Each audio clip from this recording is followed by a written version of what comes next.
This is Jedi Knight Liha Nerez. Please identify. Master Tal Braga sent me to help you. I already received word of your success on Balmora. Glad you're here. As if Hoth wasn't hostile enough, I'm contending with the Empire and White Maw pirates of all things. Why can't I land on the planet? What's so dangerous about it? Hoth's daytime temperatures freeze most vehicle engines. After dark, anything alive caught outdoors doesn't last long. I'll keep you warm. My natural body temperature runs high. And I am a doctor. That's generous, Doc, but a little cold won't bother me. The offer stands. Your warmth is my priority. Hoth's one of the largest starship graveyards in the galaxy. During the war, there was a massive battle in orbit. Dozens of vessels crashed to the surface. Because of the freezing cold, they've remained well preserved. Some are almost intact. Our objective's in that starship graveyard, isn't it? One of the crash vessels contained a full technical readout of the Emperor's fortress. A map of the bad guy's house. Nice. One of the Empire's top scientists during the war upgraded the fortress's defenses. He was the only non-Sith to ever see the inside. The technical readouts were lost when the scientists crashed here. His shipwreck has never been found. We're not going to just dig in the snow and hope for the best, are we? No. Your job is to clear the way once I know where we're going. Those technical readouts are critical to infiltrating the Emperor's fortress. We will not fail. I'm headed for the main Republic base. Take a shuttle to the surface and meet me there. Liha Nerez out.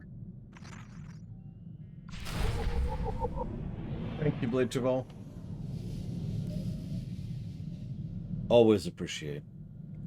I have jotted that down for Stranger of Paradise. Good morning, Blade Chaval, Loner, Pillars of Snow, Oculus, J. Palmer, Ect, Orcano. No and, or sorry, yes and no respectively, Blade. The smuggler was literally wearing the gear they actually had. No cosmetics, no transmog. That was literally just their actual equipment. The suit you see now is a cosmetic. This is Cad Bane's outfit from Clone Wars. Thanks to Malachor for that. Hi, Tara. I had a chance to glance at your writing while I was taking out the trash this morning, which I know, but that's the only time I really have. What do you want from me? Anyways, I feel like you're not changing enough, if that makes any sense. Like, as I was glancing through, I was like, that's it? That's not a rewrite, that's a remaster. And that's the initial bit of thought I have. Is that Shadow Machine?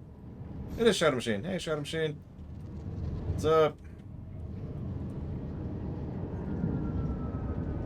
So, for those of you who haven't been to Hoth before, we're going to Hoth 5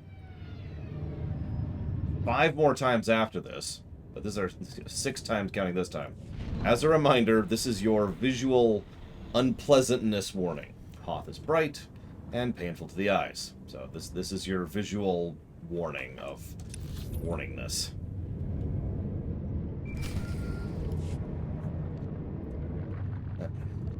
What?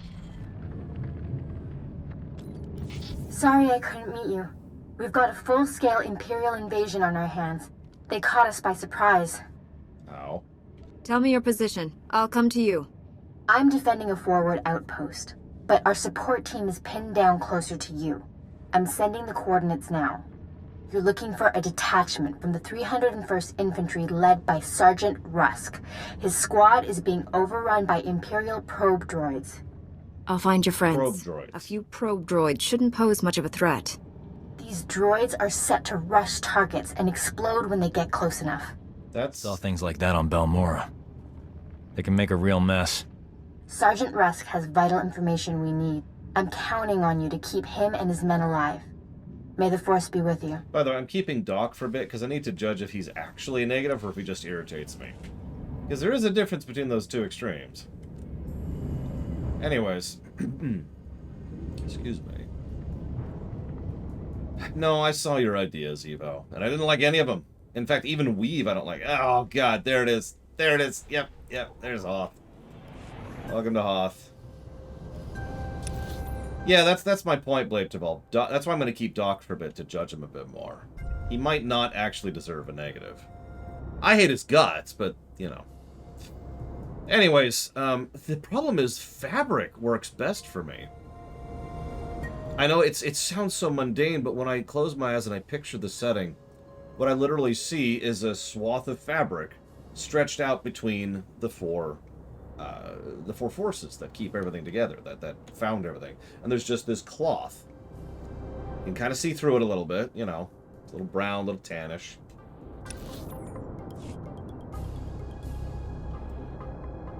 I guess I could just use fabric. I don't know. It just feels weird. The forces of the fabric. Yeah, what really irritates me is there is some good story on Hoth. In fact, we've already given story positives to Hoth now, and we haven't even hit the Imperial side yet. Whatever. So, any of you out there familiar with the Diablo setting and or have seen my Diablo lore run? I got a quandary to brain pick on. Wee. Bonk. Bonk.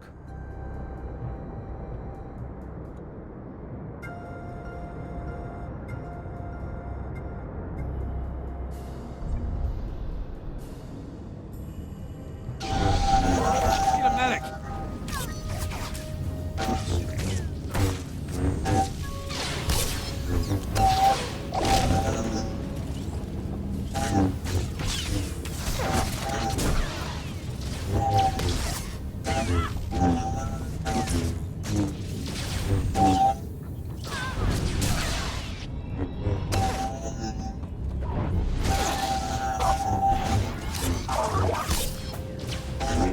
Actually, I want to return to that terrace. Do me a favor and, like, put them in the queue or something. Because I have a thought on the matter, but I want to share it when I'm not talking about Diablo. Anyways, Diablo, right? So, what I need is an angel. Okay. I need an angel who isn't Ethereal, Inarius, Iswal, or Imperius. All of those are taken for some reason or another. To be the boss of Act 2 of Diablo 2. Excuse me. Act 5. God damn it, wake up, lore. Act 5 of Diablo 2. And I'm kind of torn on whom exactly to go with that. I was just kind of curious if anybody have any suggestions on the matter.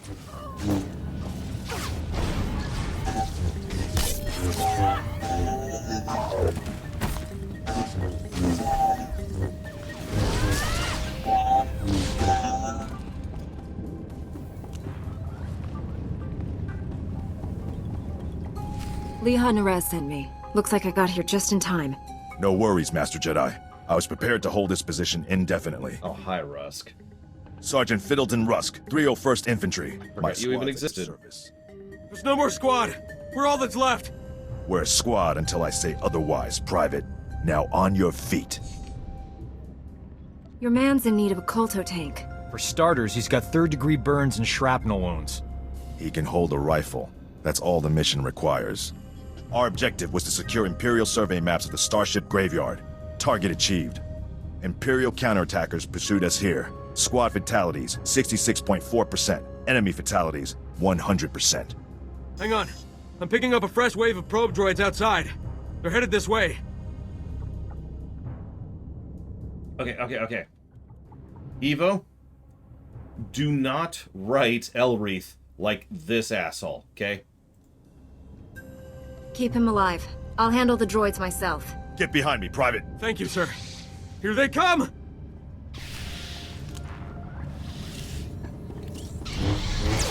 The tea is currently too hot to actually drink it.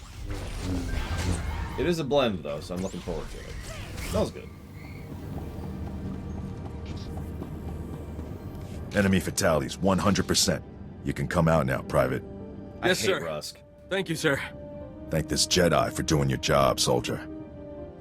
Like, what did I say? Whatever, his name's Felreath. Belreath? What did I say? Now I've got to stab people so they don't know what I said. Stab! Oh, whew. Okay. Apparently my mind's a little bit too much into writing mode. Elreath, Felreath, what's the difference? It's just one letter.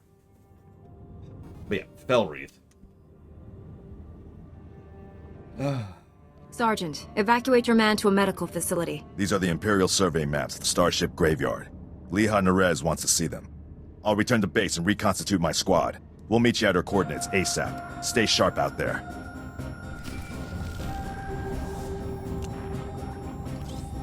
Depends on the military, J. Palmer. This is General Callan Green, Republic High Command.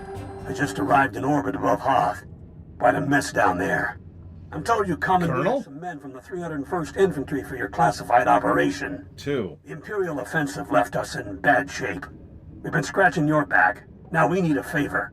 Also, you haven't done anything for me, I'm just saying. The Jedi are always willing and ready to assist you. Scout teams detected several Imperial weapon platforms under construction in the ice fields near our base. If the enemy sets artillery that close, they can shoot down our shuttles. I need you to destroy those weapon platforms. Now. I'll move out immediately. Where am I going? You're receiving coordinates to the Imperial weapon platforms now. Good luck. General Green out.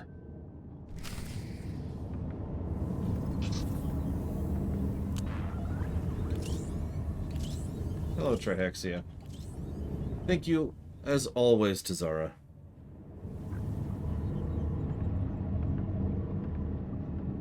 And as always, if you want to put that towards something, do please let me know.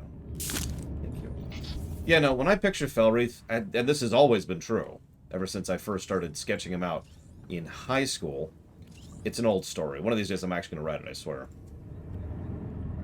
I pictured him as the ideal of what I'd consider to be military. Like, when I thought of an ideal military person, he is who I came to mind for quite a while. It was actually a bit before I started seeing actual fictional characters which were what I would call ideal military. There are a few. Sheridan comes to mind immediately over in Babylon 5. Listen, nobody cares about Jacob Ramsey. By the way, good morning, Zach Taft. And is that up? That looks like that's up. That is up. Wonderful. Who else haven't I said good morning to? I said hi to Shadow Machine. I said hi to Organo, Jay Palmer, Tara, Andrew, Hexia, Malachor. See, Rusk being incompetent only partially irritates me. Incompetent characters can be done well. In fact, it can even be a character type. I actually rather enjoy a properly written incompetent character. Rusk is an asshole. It's very rare that I like an asshole character. It is possible. Usually by virtue of leaning on something completely separate. Humor. Trying to make them a funny asshole. Ping to you, Flag End.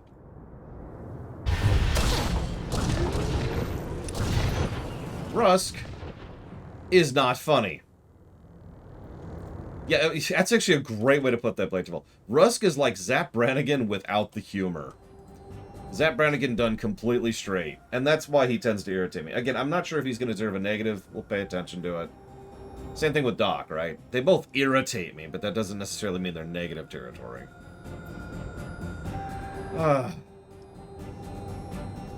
So I can't help but notice I got no suggestions whatsoever for the Angel. And that's fine. I could probably come up with something. I just thought, you know, someone might have an idea.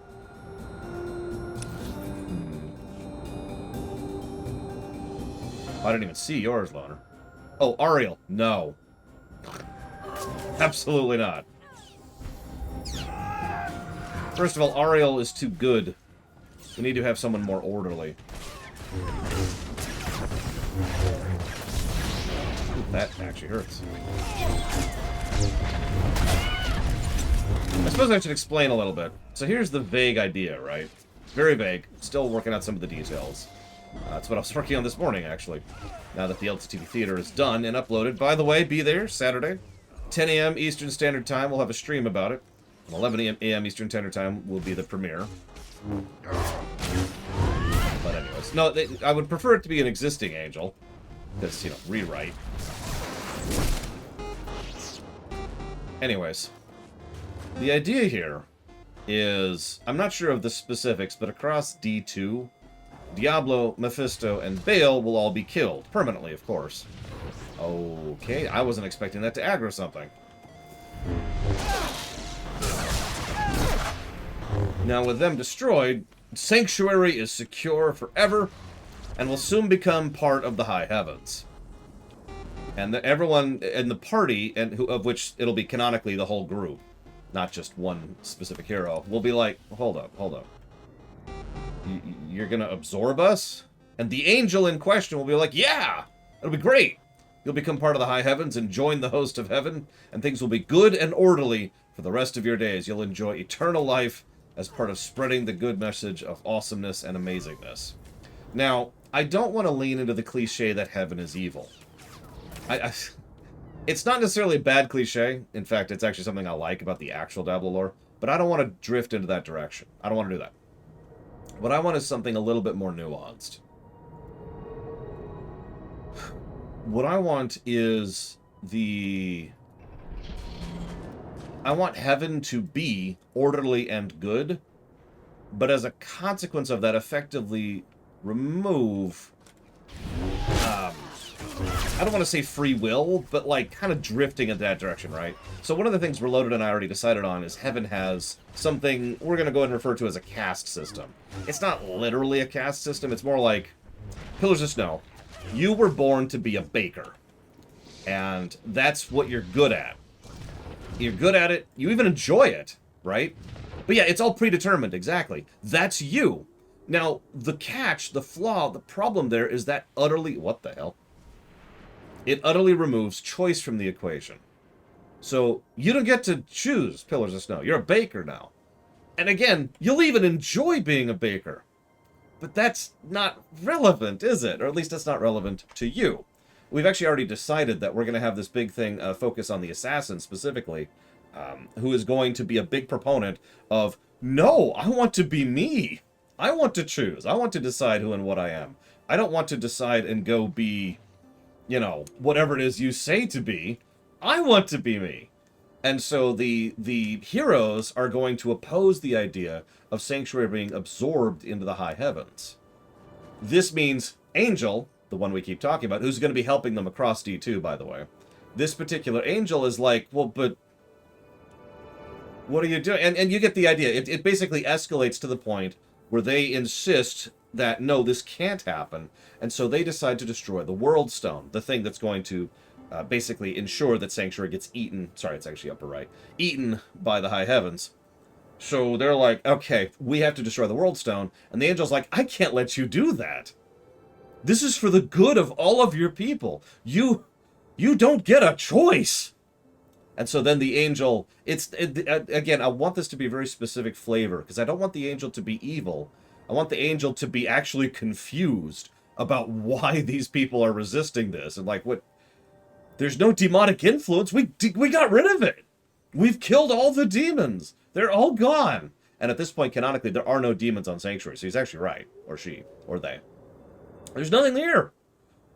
What are you doing? Why are you fighting me on this? And so that's how this particular Angel becomes. And so I don't want it to be Imperius, because at this point in time, canonically, he's locked in the Burning Hells. I don't want it to be Iswal, because he's locked in the Burning Hells. I don't want it to be Inarius, because he's busy. And I don't want it to be Tyrael, because I have plans for Tyrael in D3. So that's the limiters. Can't be any of those. Scouts report the Imperial artillery teams are retreating. Nice work. I have a feeling I'll need you again before this is over. Hope you're planning to stick around. If I can be of further assistance, don't hesitate to contact me. Glad to hear it. General Grain out. So, who's Yarius? I'm just gonna ask that outright. Who? So we do have I have some plans for Lilith. I actually have already told you the only plans I have for Lilith, though, at the time being. So, the idea is that Lilith and Inarius are going to found a faction of like-minded individuals, including, you know, some demons, some angels, and some humans, which are going to call themselves the Nephilim. Haven't decided exactly how we're going to use the Nephilim yet, so that's still vague land. But the idea is that what the Nephilim are all about is they want to completely change the status quo. They're sick of the eternal war, They're sick of the high heavens and the burning hells, constantly trying to consume other realms in order to spread across all of the fabric. Just done with this crap. So they use humanity's magic, which is very unique in its very construction, to make it so that rather than being chaos and evil, she becomes chaos and good. He goes from being good and order to being order and evil. It's effectively completely rewriting the very fabric of what they are, magically. Like I said, no demons left.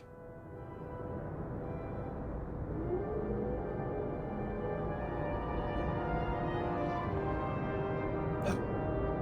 Angel of Death. You mean the Angel of Wisdom. I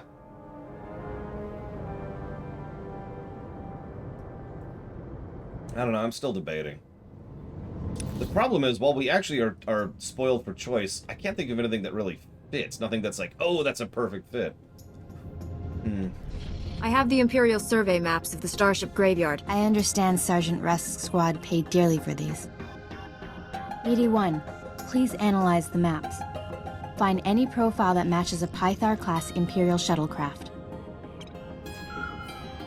The Medes are pleased to meet you. They're great fans of yours. Hi? Hello there, my little friends. Ever since I built the Medes, I've been teaching them Jedi history, philosophy, everything. Someday, the Medes will prove that even droids can use the Force. That's something we have to decide, too, in the rewrite. The Star Wars rewrite. If a droid became Force-sensitive, that would be extraordinary. The Council doesn't believe me, but I think it's already happened more than once. Throughout history, certain droids have achieved well beyond their design limitations. I believe the Force is the answer. Droids who go long enough without memory wipes develop personalities. Couldn't they develop more than that? I think you're onto something, Leah. You're the first member of our order to admit the potential. Even Master Braga is skeptical. You found something? Let me see. The Empire recently discovered a crash site matching the scientist vessel. Imperial forces are excavating the wreck at an ice cavern nearby. We need to move fast, and we'll need reinforcements. Don't bother. Reinforcements will just get in my way. We have to approach this carefully. There could be a battalion of Imperials in the cavern. I'll contact Sergeant Rusk and inform him of the situation. You and I will hit the enemy from 2 directions. I'll enter the cavern at these coordinates. You go in at this entrance. We'll meet in the middle. Don't worry, Meaty. The Force is with us. I'll see you at the cavern. Not you! You're a droid!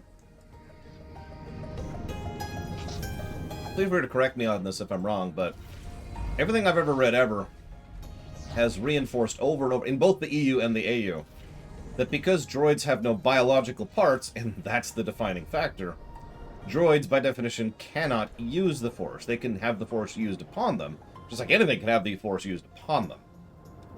They cannot command or control it individually.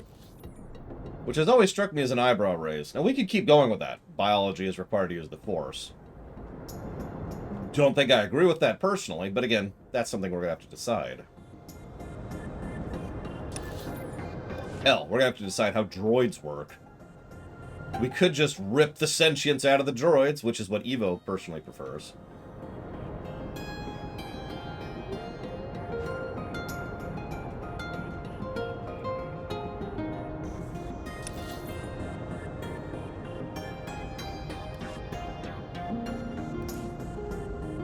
Although, if we're being completely honest with ourselves,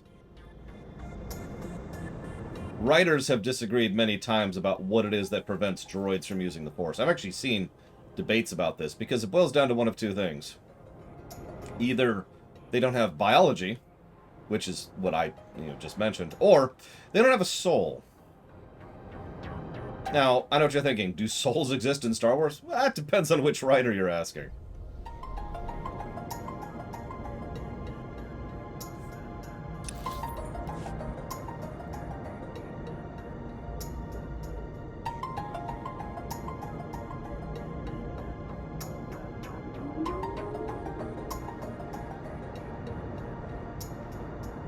I did hear a friend of mine once give a rather amusing take on why droids can't use the Force. You ready for this? Because I actually am amused by this enough that we might use this if we decide they can't use the Force.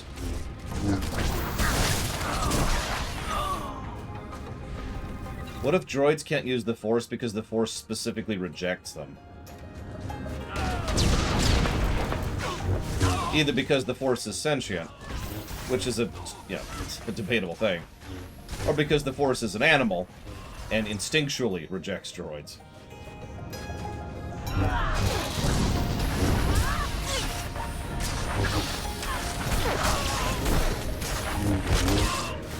I would say with total certainty that the Force is sentient as of the AU.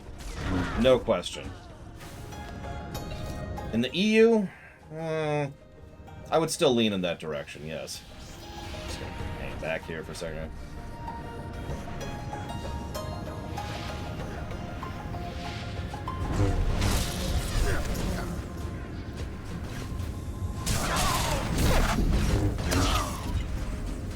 Hi, Hazardous.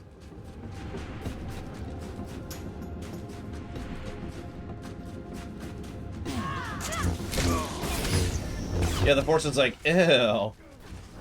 Gross. Things that are built instead of things that I built. Unacceptable.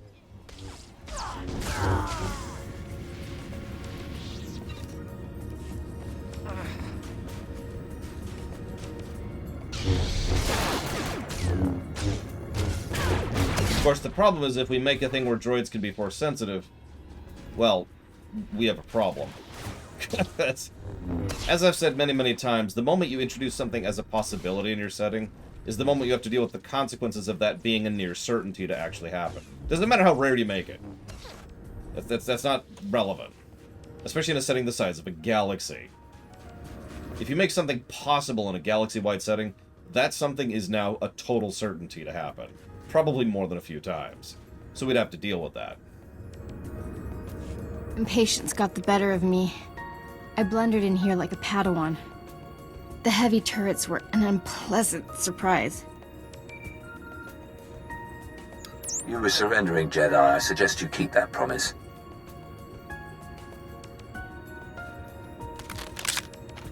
Give us a moment, please.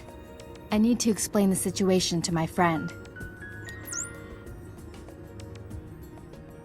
I obviously missed a lot. Give me the short version. I sprung a trap. The end. Turns out, the Imperial in the Hollow is more interested in capturing than killing us. Keep him talking. Trust me. My patience is at an end. Lay down your weapons or my men will destroy you. Those uniforms. You people aren't standard Imperial military. I am a member of the Emperor's personal guard, as are the men under my command.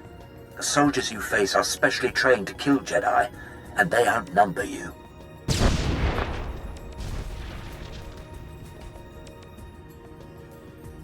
Oh, thank God, it's our salvation. Not anymore. Rusk! Imperial scum. They tricked us. Kill everyone. Oh, if it wasn't for Rusk, we'd be dead against these 4 non-elite, non-SIG troopers who are specially trained to kill.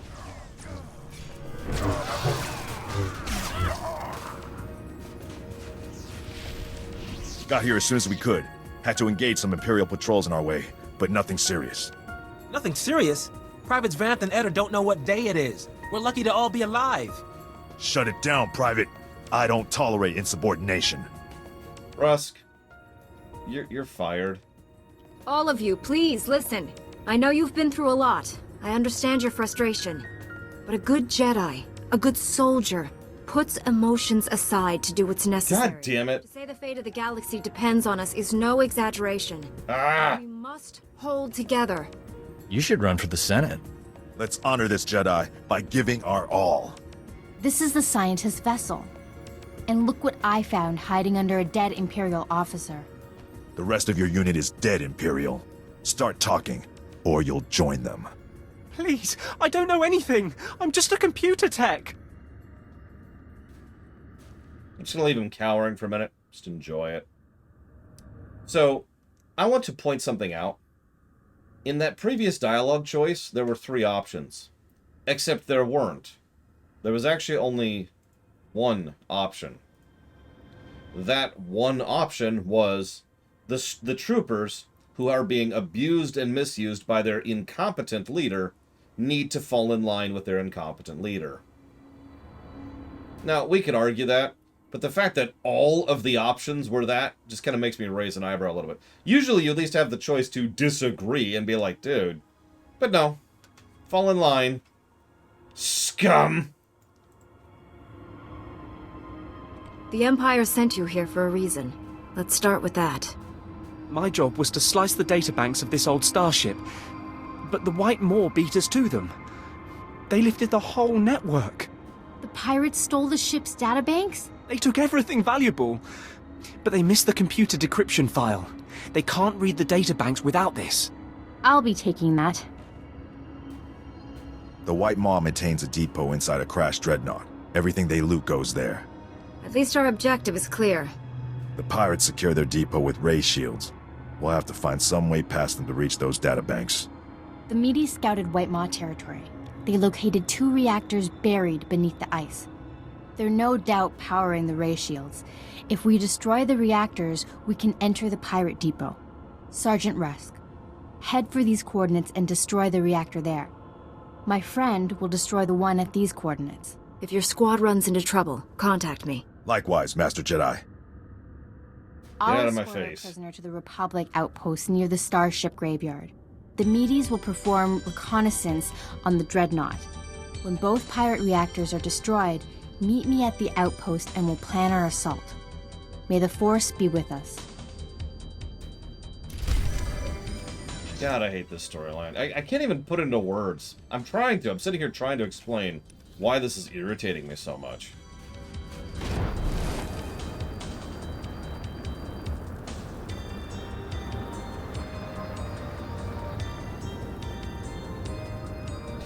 Gum asked a question. Would you agree with the tactic of destroying the leadership of military? Cut off the head of the snake, the body dies. That's actually a very complex question, and honestly it depends on which era of military we're talking about here. And I suppose which fiction we're discussing too, since let's keep that in the realm of fiction. But generally speaking, a disorganized force is completely worthless. And I think that's one of the main reasons why that particular mentality exists. There are very, very few military forces, especially in fiction, which can actually function without having someone telling them what to do at all points in time. It's kind of that way by design. That being said, not every military is structured like that.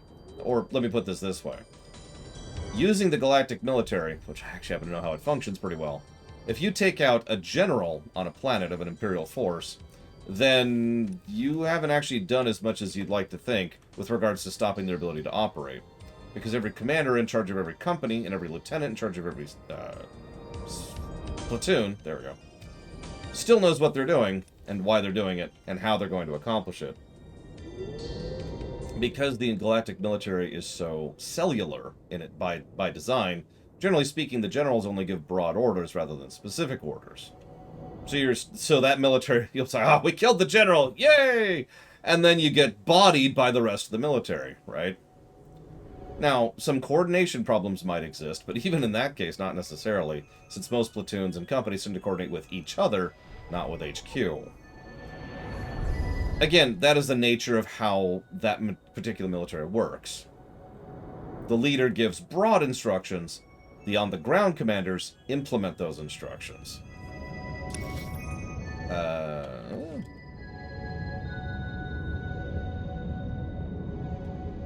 Hold up. Right, right. This part. So that's my answer to you on that. Delete. So I think the Sith Warrior storyline would have worked as a starting point for KOTOR 3 instead of the Knight. Yes. What if droids develop personality, eventually start exhibiting characteristics that are anti-force, like a nullification field, and can channel it into abilities, or spells, that suppress abilities, and that's why their minds are wiped by force tradition. That is horrific, and I love it. That's a great idea, Loner. I'm going to mentally jot that one down. that droids are just kind of, by their very nature, anti-force. Intelligence without biology. I think that's where I want to go.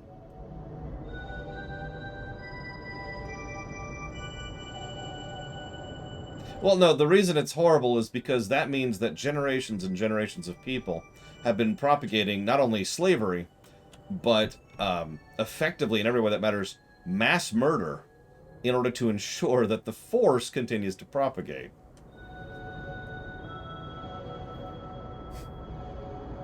That's horrific.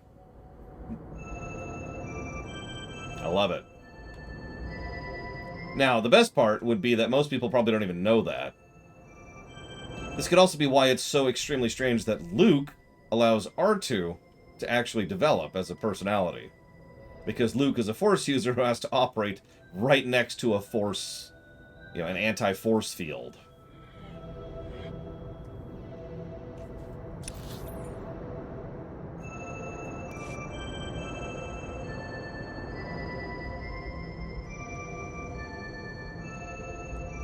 That's because I'm still mapping out the script, Evo. I can't know all the scenes until I've written all the scenes. I'm not that good. I'd like to think I am, but no, I still need to actually write everything out. If it wasn't obvious by the question earlier, I still haven't even decided which angel is going to be a boss in Act 5 of D2. And I still need to restructure Act D2 a little bit in general.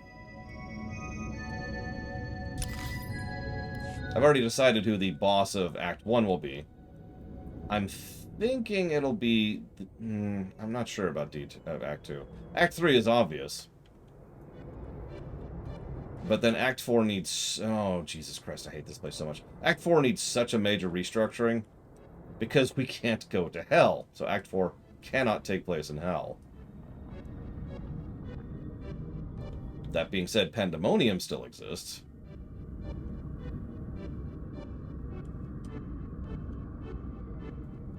Surely I can go around this way. Surely, surely, surely. Well, considering I haven't written any of the dialogue yet, Evo.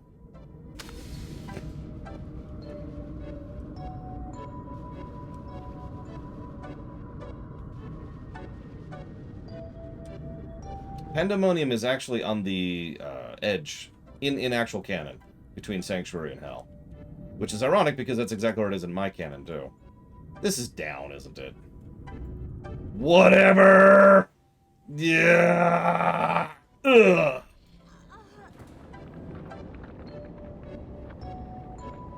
Exactly, Eva. I'm not using any of the original dialogue. Why would I? Can anyone res me? Because if you can't, that's fine. You're probably thinking, why did you jump, Lore? Because going back and down is going to be actually longer than releasing and going down. Because I hate this goddamn planet. The dungeon's right there. I hate this planet so much. Okay, nobody said anything, so we're gonna release. Oh, I hate this planet so much. Alright. If you die instantly, it doesn't let you. Don't ask me why I Blade Travel. I legitimately don't know. It just says, no, you're dead. And then it flips you off. Because it's Tor. So. Given enough time without memory wipes, could the droids become like the Reapers? So I'm gonna go ahead and share something that's actually really unpopular. To me, AI intelligence should be the same as any other alien intelligence. Informed by its culture and its mentality is informed by its biology. But other than that, they're just people. So, no, is the answer to that question. I think that droids would just be droids. Okay, what's up? We have done Directive 7, yes. We didn't give it a negative.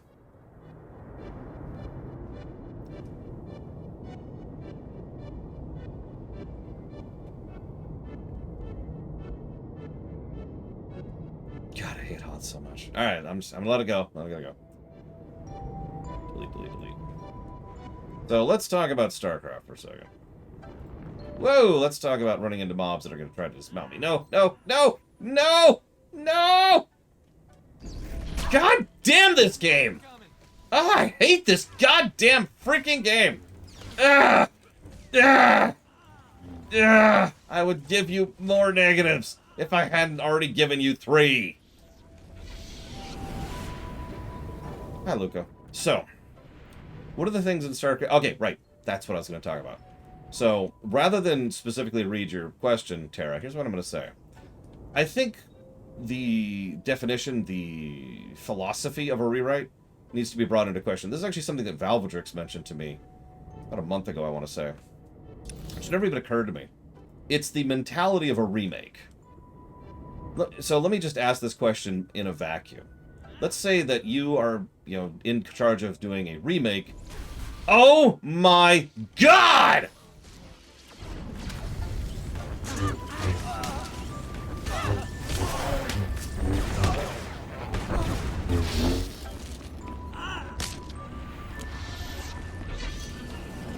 All you're doing is getting murdered. That's all you're doing. Is it that important to you to die? Is that your desire? Is it your fondest wish in the depths of your soul to say, oh God, please, I'm on Hoth, working for the Empire. Release me from this misery.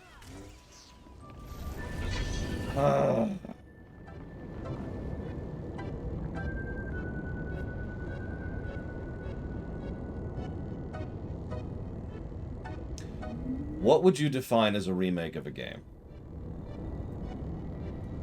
It does, doesn't it, Malachor? They're just committing suicide. They're just like, oh God, please kill me, Master Jedi.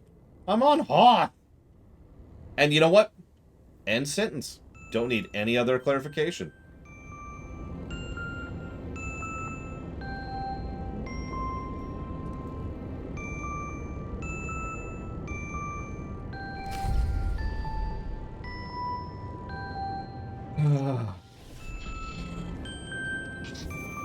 Don't make me fight alone. Hope this isn't a bad time, Master Jedi. We took out the reactor, but General Grain just alerted me to a secondary objective. The White Maw has a series of munitions dumps here. Scouts report those weapons are headed for the Dreadnought. General Grain believes the pirates are reinforcing. He ordered me to hit those munitions dumps. Thought you might want to join in. I don't want the enemy well armed when we assault that Dreadnought. Transmitting coordinates to you now. If you can hit at least half, my men will handle the rest. We'll rendezvous with you at the outpost when this mission's complete. Sergeant Rusk out. Get off my screen. Not in the mood for you. Nobody's answered my question. What's a remake? You're making a video game remake. What is a remake? How far do you go? What do you change? What do you not change?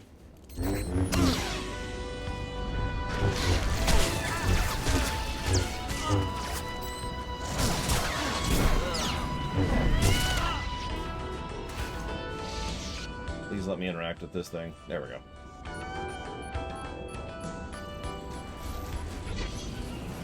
Ooh, whoa, whoa, whoa.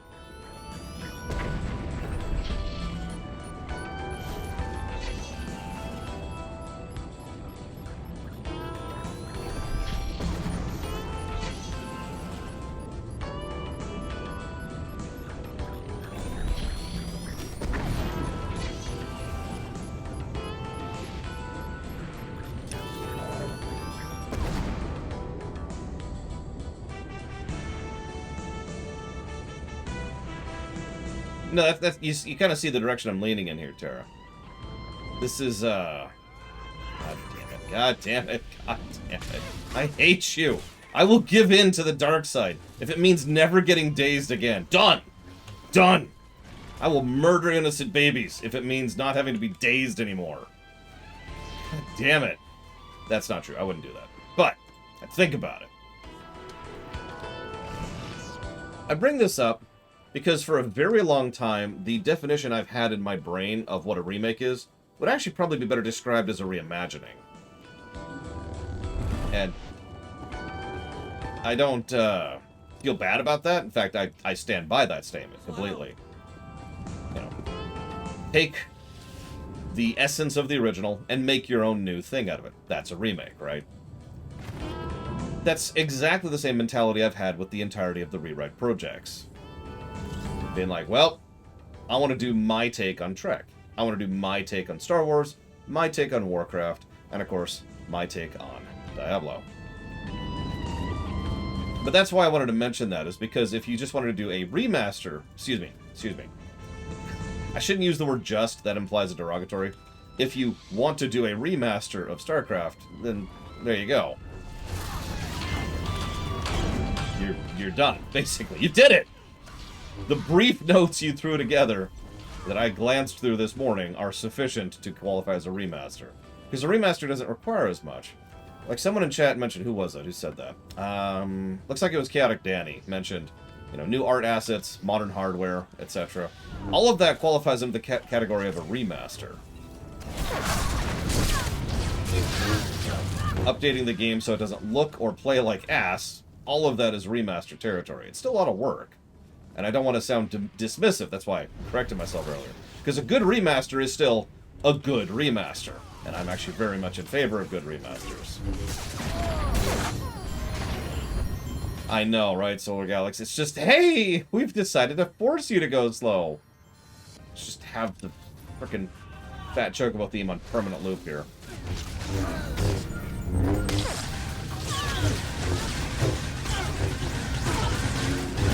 Well, it's funny you mentioned that specifically, Mr. Red, because an argument could very strongly be leveled, and has by many people, that I am reinventing the wheel both with Star Wars and Star Trek and Diablo. I have rebuilt how the entirety of Star Trek functions from the ground up. I literally designed time for the Star Trek rewrite, which I had to do, because I wanted time travel to be in the Star Trek rewrite. I have restructured how the entirety of reality works in the Diablo rewrite, including angels, demons, and the very fabric of existence. I removed planets and space from Diablo,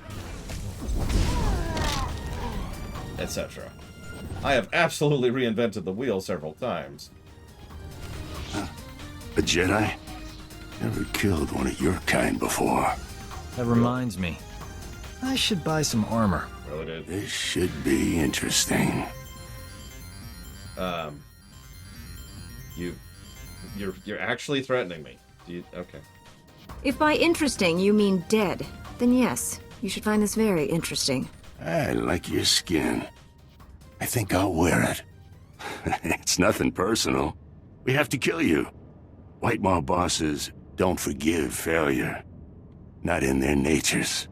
They're Gendai. Got no regard for life, not even their own. Of course, it's easy for them. They're indestructible. Please stop giving me opportunities to spare you. If your leaders don't fear death, that's because they haven't met me. Thank you. Now die. I mean, I appreciate choices. Sorry, I shouldn't sound like I'm complaining. It's just the game's like, do you want to let them live? And I'm like, no. The game's like, okay, but do you want to let them live? And I'm like, no. Die. Okay, they're dead.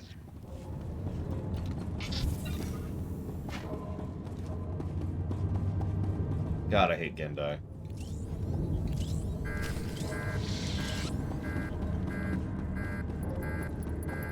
Listen, human leather is delicious pizza. I suppose that's actually a fair comparison, Mr. Red. Everything else I'm rewriting is a franchise, not a game. FF7, by itself, being remixed completely is a little bit different than remixing a series of things which were never really intended to be a cohesive whole. Like Star Trek, or Star Wars, or Diablo. I was wondering why you sent that twice, Luco. Where am I going? Oh, this way. Yeah, face pizza, Luco. You ever have face pizza? It's delicious. Where do you want me to go, game? Way over there. Do I have a thing over there? Don't make me fight alone. No, that's what it is. It's probably faster anyways.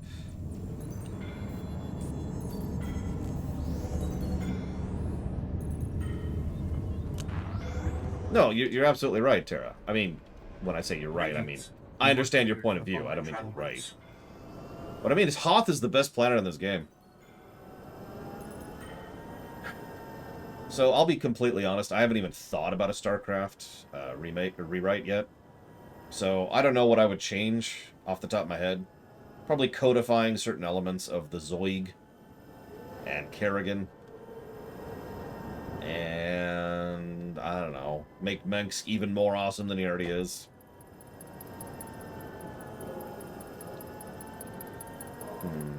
That's really gross, Crazy Norse. Thankfully, I already ate this morning. Oh, and here it comes. Ugh, there we go. Okay, we're good. Yeah, I have no idea. I haven't even thought about it. My brain is too full with rewriting Diablo and Trek and Wars right now to think about rewriting StarCraft. I can only do so much at a time, okay? Listen, if I had infinite time, I'd love to do every rewrite simultaneously, but I don't. You don't understand, Chaotic. We could go further! The Medes report the pirates' ray shields are down. Our goal is within reach. Any sign of Sergeant Rusk or his men? I expected them back by now. I'm more than a match for those pirates, with or without soldiers. Unfortunately, pirates aren't our only concern. Master Jedi, destroying the pirates' weapon depots took longer than expected, but the mission was a complete success. Squad strength remains at 100%. We've got you to thank for that. We had to go it alone. Shut your mouth, Private. Always happy to lend a hand, Private. Actually, Kingdom Hearts has been suggested for a rewrite. This is a full scan of the Dreadnought. The technical readouts are currently under minimal guard. Unfortunately, that area lies directly between two large forces, White-Maw pirates and Imperial strike teams. Which side has the advantage, the pirates or the Imperials? They're at a stalemate. The Imperials have superior heavy weapons, but the pirates are unnaturally resilient. Scans indicate the pirate leaders are an alien species known as Jedi, virtually impossible to kill. Sounds like a challenge. I will secure the technical readouts if you and Sergeant Rusk keep those forces occupied. Which enemy would you prefer to face? Well, considering that's absolutely what they were going for, Cashel, I'll take that. Those troops are the Emperor's personal guards. I'd like to know why they're here. As do I. Their presence here is disturbing. Leave the White-Maw pirates to me. I'll make sure they don't bother you. Here are the coordinates to intercept the enemy forces. Once you engage them, I'll retrieve the technical readouts. Be careful facing the Imperials, my friend. May the Force be with us. Get off my screen, Rusk.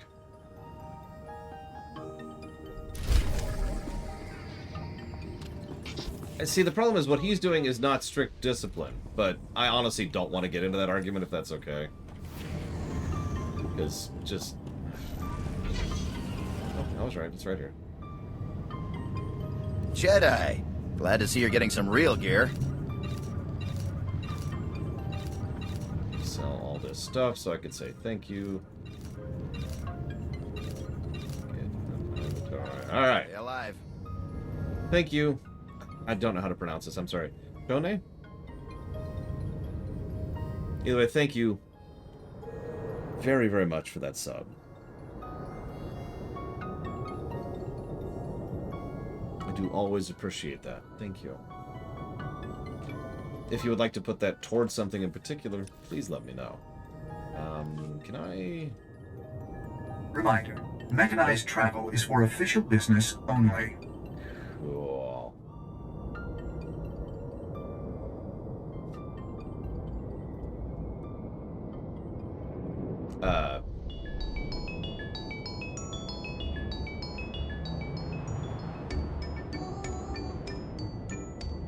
Rusk, he's just an asshole. I know people disagree on this, and this gets into that whole discussion. The reason I don't want to dive into that... Yeah, it didn't get sent, Luca. That's why I was like, you said, you know what I mean? And I was like, but you haven't said anything. The reason I don't want to get into that argument is because it gets into some very, very big arguments about... Where's Malachor? Oh, you got him? About what is the line between acceptable and unacceptable enforcement of strict management when it comes to military. People, to my knowledge, have been arguing that for centuries, so I tend to just kind of walk away from that particular debate.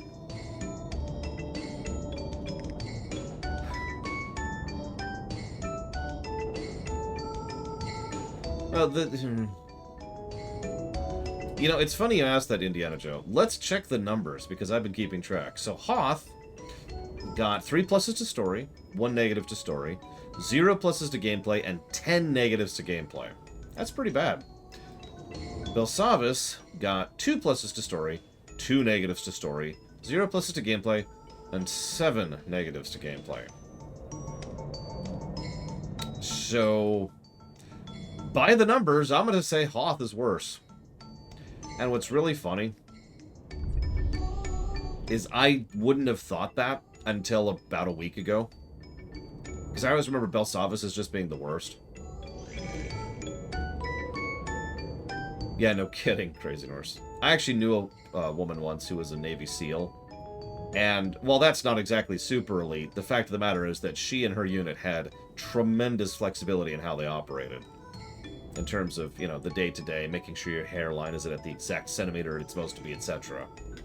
But then again, part of the reason I don't want to get into that debate is because, at least here in the United States, there's been a common trend for decades to try and make it so that there's a lot of, let's call it what it is, unnecessary and needless order to the structure of how you're supposed to operate at the ground level as a trooper in order to program you to be more compliant and to follow orders more to the letter and to question them less. Now, that's not the controversial point. That's not even up for debate. That's true. The controversial point is whether that's a good thing or not, which is why I just don't want to touch on that particular argument. Okay.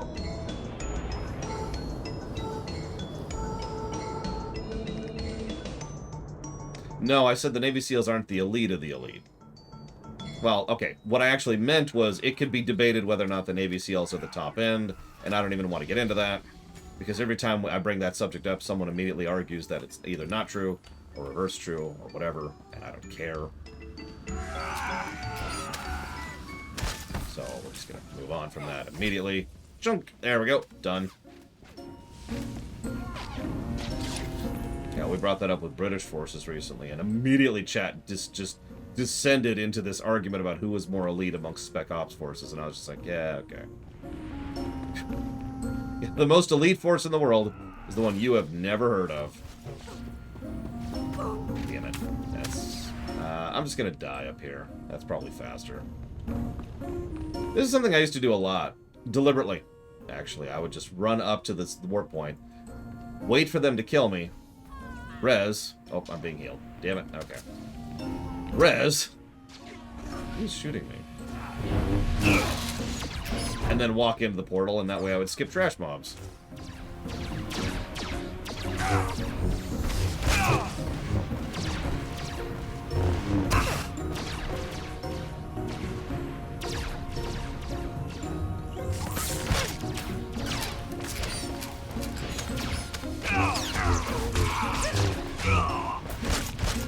Hang on, Hazardous. Let me not die, and then I'll see what you're on about. Or...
I hoped you would come. Our prior meeting terminated unsatisfactorily. Surrender, and you will be treated well. Resist, and, well, you know the rest. You don't look like standard Imperial military. Who do you work for? We are the Emperor's Guard. We protect him, kill for him, die for him. And you just know they're underpaid. I gave you a fair chance, and you refused it.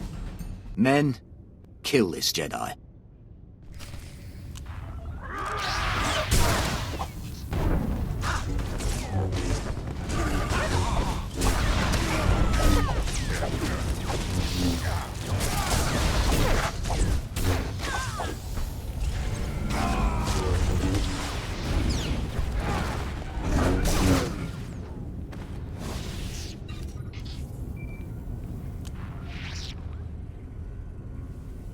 I did it! I secured the technical readouts of the Emperor's fortress.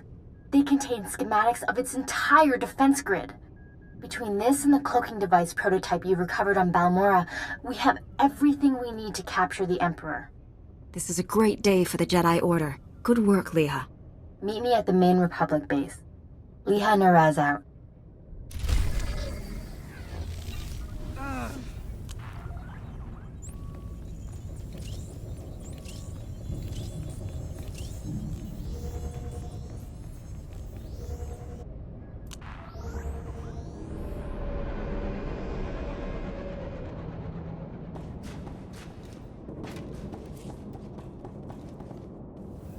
Reminder, mechanized travel is for official business only.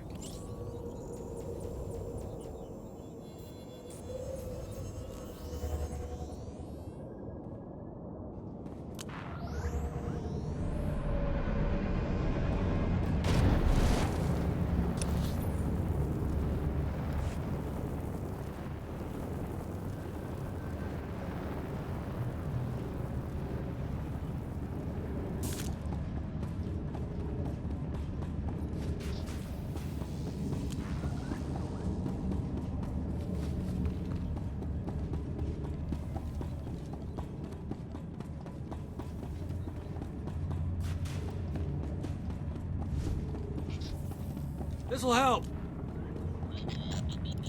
It's a wonder all your men survived such an enemy. How did you defeat the Gendai? Superior tactics, and a dozen thermal detonators. If that Gendai's still alive, I guarantee it wishes it wasn't. You didn't make certain the Gendai were finished before you left? What if they come back?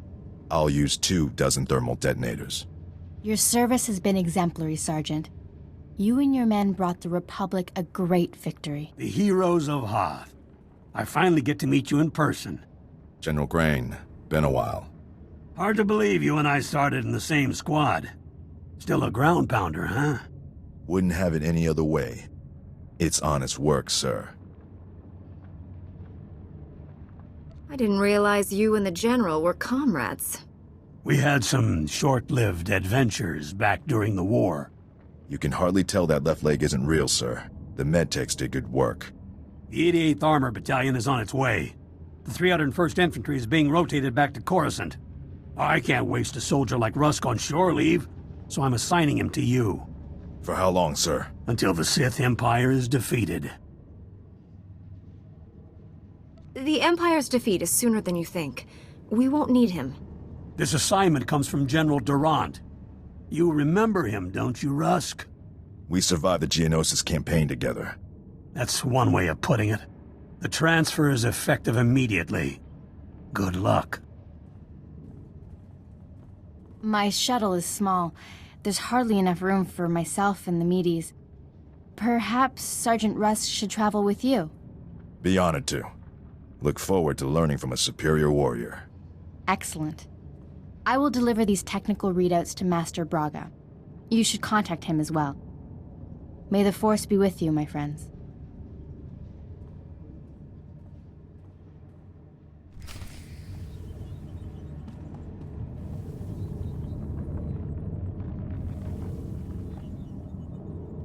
I'll requisition my gear and meet you at your ship.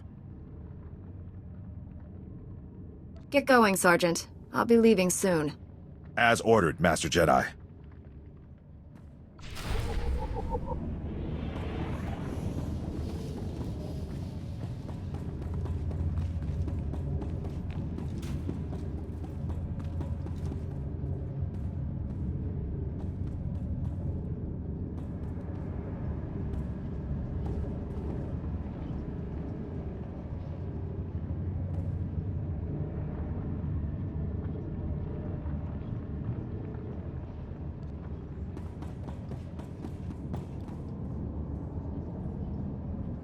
I was lied to, Hazardous.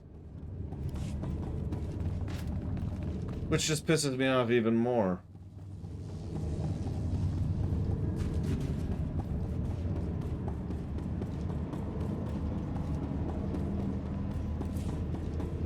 Whatever, I guess.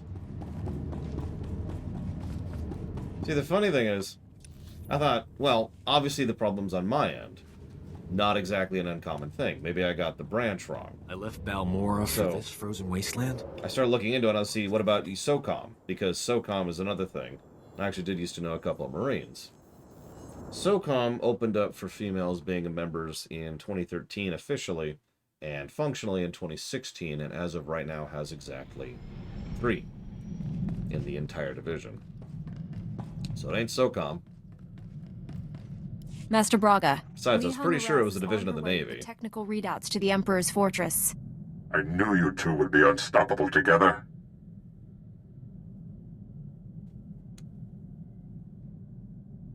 I'm not sure what to make of her notions about droids using the Force. Nor do I. Then again, that's not even close to what I was saying, you little pissant! Master Braga. I look forward to working with her again. Your successes on Hoth and Balmora have been nothing short of extraordinary. Our plan to capture the Emperor is already taking shape. Come back to Tython, my friend. We'll discuss the particulars here. Master Braga out.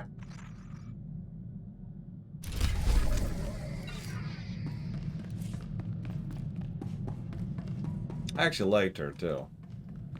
She was a bit older than me, but, you know. Let's talk to these before we do that. Hang on, what is that?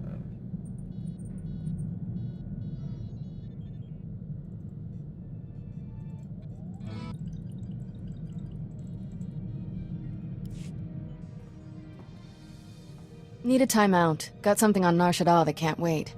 Some old friends are in a tight spot. Promised I'd help. Simple delivery, done in a jiff. You've never mentioned having friends. I was popular before I joined the Jedi. Now I'm really popular. Nar Shaddaa has lots of refugees. And the huts, not known for their charity. People are starving.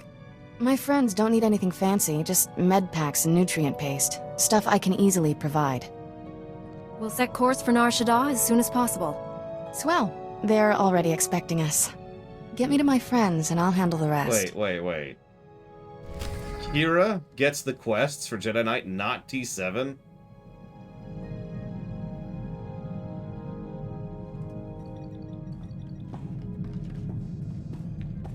I was thinking that too, Malachor. Braga is substantially more interesting of a character than Orgus ever was. Thankfully, Orgus is super dead, so we don't have to think about him anymore. You wanted to see me? T7 equals no progress. Rebuilding Shafo's report equals too complicated. T7 equals failure. Shafu knew how valuable this information was. He went to extreme lengths to protect it. It's no wonder you're struggling. T7 equals failed before. Strategic Intelligence Service equals assigned T7 special mission. Mission equals impossible. What was your mission? SAS equals discovered assassination plot. Moon ambassador targeted of Geno Haradon.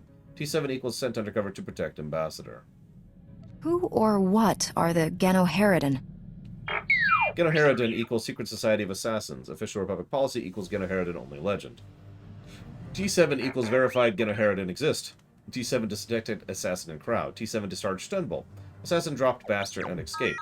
Assassin never captured. Ambassador scared. Ambassador resigned. T7 failure.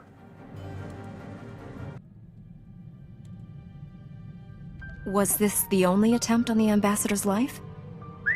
Further attempts equals unnecessary. Ambassador equals no longer in office. Resignation equals assassination. The ambassador may have resigned, but you saved his life. You're a hero, T7. Jedi equals right. Ambassador equals lived long. Healthy life. T7 equals grateful. Galaxy equals needs T7. Jedi plus T7 equals unstoppable. T7 equals continue rebuilding report. T7 contact Jedi when we're done.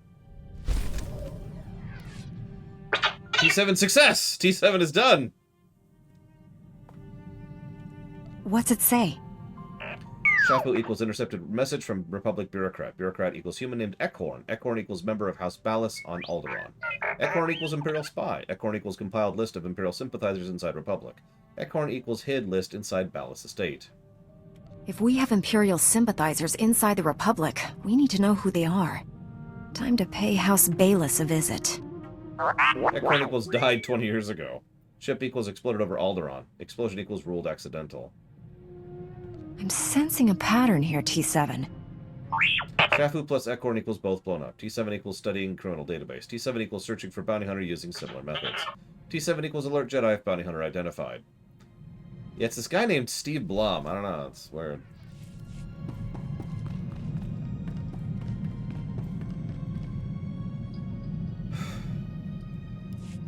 Looks like old Doc got here just in time.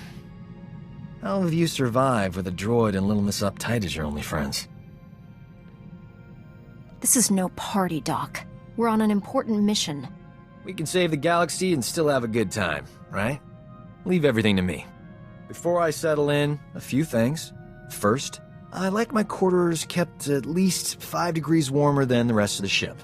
I only eat energy pudding, so stock up on that.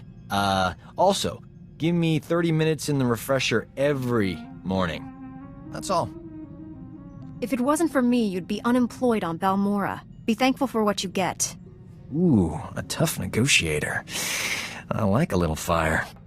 We'll get along fine. Never seen a ship's med bay right next to the engine compartment before. Not exactly convenient. I've done better with worse. Until I have everything online, stay in one piece. Doctor's orders. So far, so good. And now that we're a team, figure it's only a matter of time before the whole galaxy gets saved. Not too early for vacation planning, Gorgeous. Old Doc's ready to whisk you away someplace special when this war's over. I think you may have the wrong idea about us. Jedi aren't permitted to form... Is that my only way of saying no? So far, not... When the Sith Empire is defeated, I'll go wherever the Jedi count... Is that my only other way of saying no? I can either say, I am a slave to the Jedi Council, or I am a slave to Jedi dogma. And those are my only options to say no, because the third option is flirting with this guy. So far, not... When the Sith Empire is defeated, I'll go wherever the Jedi Council assigns me. Sure. Eventually. But until then, the stars are wide open. Working too hard is bad for you. Trust me. I'm a doctor. Don't make me confine you to bed rest, beautiful. Unless you want me to. Oh my god! So the options are no, flirt, or flirt.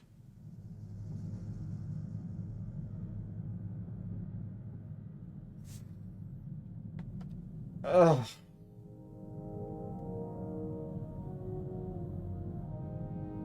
Does anybody know if Drew Karpyshyn wrote Doc? Because that would make so much sense to me. I don't know if it's true or I don't even care. It's just that would line up so well. I can take care of myself. Focus your attention elsewhere. If you don't want my services, why'd you bring me on board? I didn't! Your way. I'll reserve my special care for somebody who'll appreciate it.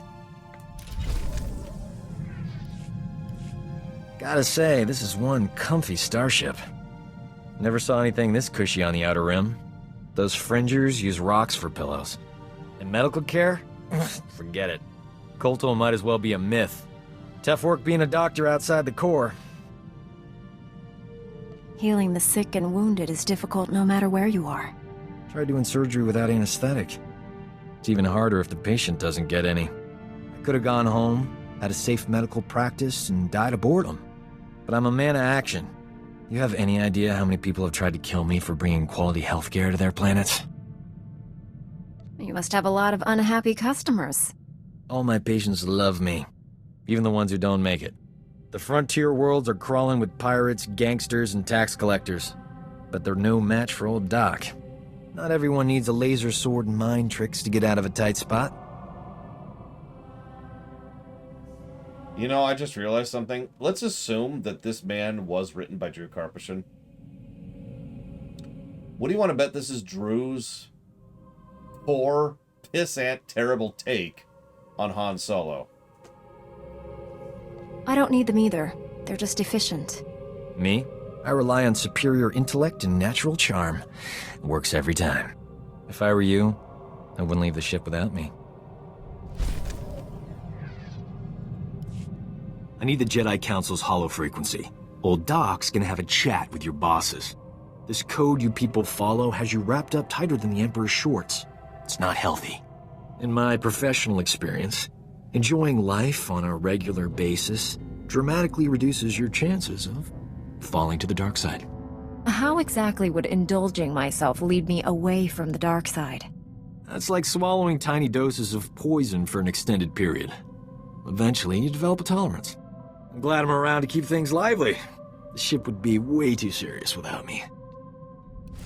Actually, ironically, there's a real theory in several works of Star Wars that goes pretty much exactly like that.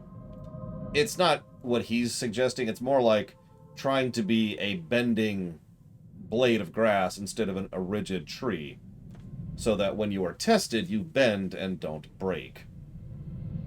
In other words, one of the ideas behind why the Jedi Order fell so hard and so fast, and why so many Jedi became Dark Jedi in most eras of existence, is because they were so rigid that they broke. They fell, dark side. Whereas if you're a little bit more, you're able to kind of flow with it, roll with the punches. Life of a combat medic. Long hours, grueling work. Patients bleeding all over your nice clothes. You have nice clothes? Nothing beats the look of gratitude from someone whose life you just saved. But my female patients are always developing feelings for me. Some just won't take no for an answer. Perhaps you should limit yourself to only operating on men. A doctor can't pick his patients. It's unethical. Not to mention boring. I figure Jedi have the same problem. You must have admirers lined up from one end of the galaxy to the other. Probably, Cashel. You're probably right, Aston. Hey, make a skull on Spockmon.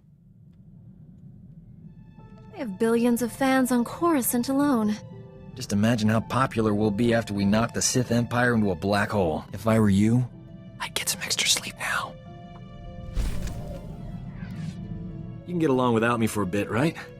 Need to pop over to Alderaan. Old friend of mine there got kidnapped by gangsters. They'll kill her if I don't deliver the spice they paid me for. How can you be so casual about this?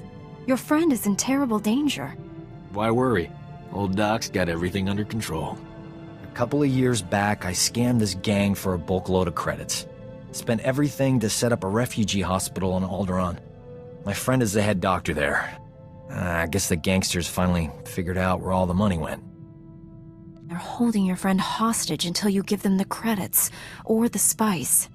I'm going undercover for Republic Customs. Once I deliver the spice and free my friend, the good guys swoop in. Gangsters go to prison, and my friend gets your hospital back. Whole plan's foolproof. Won't take any time at all. In fact, I bet it'll literally take seconds. Watch your back, Doc. Someone's always building a better fool. Don't I know it? 1, 2, 3... Those gangsters are smarter than I thought. But the Republic hostage negotiators talked them out of killing me. They were really something. I assume the woman you went to save also survived? Old Doc never lets down a lady in distress. My friend got away clean. We never got a chance to catch up, but, hey, that's her on the holo. Probably wants to say thanks. Hey, pretend you work for me, all right? You look terrific, Prudy. Have you lost weight? Love the new hairstyle. 2 years without so much as a holo, and that's all you can say. You abandoned me at our wedding. Doc, is this woman your wife? We're just good friends. She's a little confused, that's all. I thought you loved me. You said all those wonderful things on Ord Mantell. Prudy, sweetheart. Those were sweet nothings. You should never take those at face value.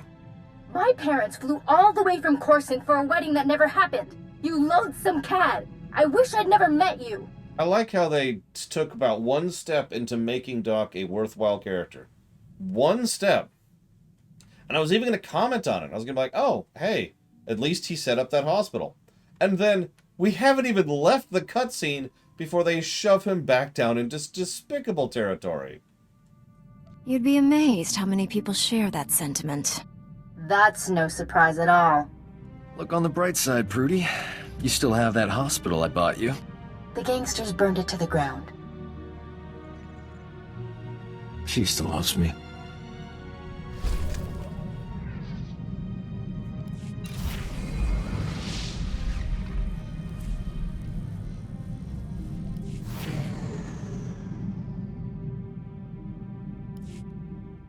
Those gangsters on Alderaan brought back some great memories. Oh, they used to call me Doc Operator back in the day. I was the go-to guy for everything medical. Trauma kits, surgical droids, hospitals, you name it, and I could get it.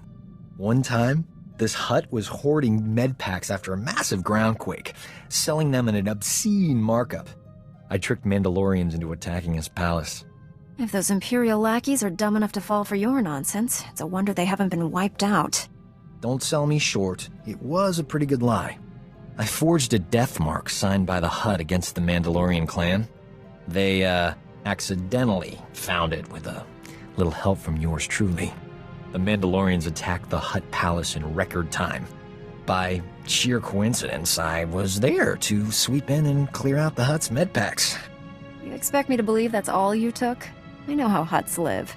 The Hutt was hiding rare gems in a few medpacks. Strangest thing. Thanks to an anonymous donor, every hospital in the disaster zone received supplies to treat their patients. Saved thousands of lives. That was small time compared to what we're doing. When we save the galaxy, I'm not staying anonymous. We have got to get off this ship and do something besides beat up bad guys. Don't get me wrong, that's important, but it wouldn't kill us to go out and socialize a bit. I know all the best clubs. I'll show you around, make some introductions. Never know who you might meet. It'll be fun. I have better things to do than spend time with the sort of people you think are fun. Is that the last step of becoming a Jedi Knight? Having your sense of humor removed? That would explain a lot. You keep saying no all you want, but old Doc's not gonna stop asking. Might as well give in and live a little, right? Yeah, I know what you mean by that, Doc, but that does not sound good coming from you.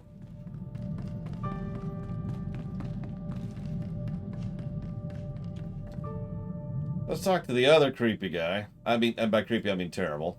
Although, I think Doc has just officially gone above Rusk. By the way, I've never played a female Jedi Knight before, so... this is actually worse. Master Jedi, the defeat of the Sith Empire is easily the most ambitious mission I've ever been given. In fact, the odds of surviving a battle against the Emperor himself are almost zero. I'm looking forward to this more than any other assignment I have ever had. That's unexpected. Why, exactly? I've been waiting my whole life for a chance to deliver a decisive victory to the Republic, if I may say so. The Jedi Order's discipline, self-sacrifice, and devotion to duty are a model for all citizens. It will be an honor to serve with you.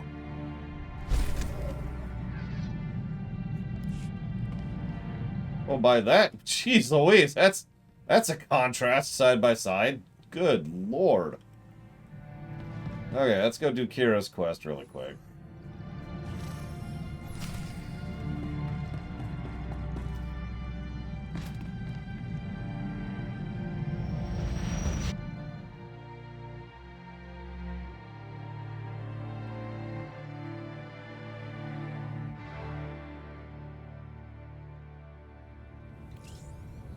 Yeah, that's Jesus. Again, playing as a male knight, which is all I've played before.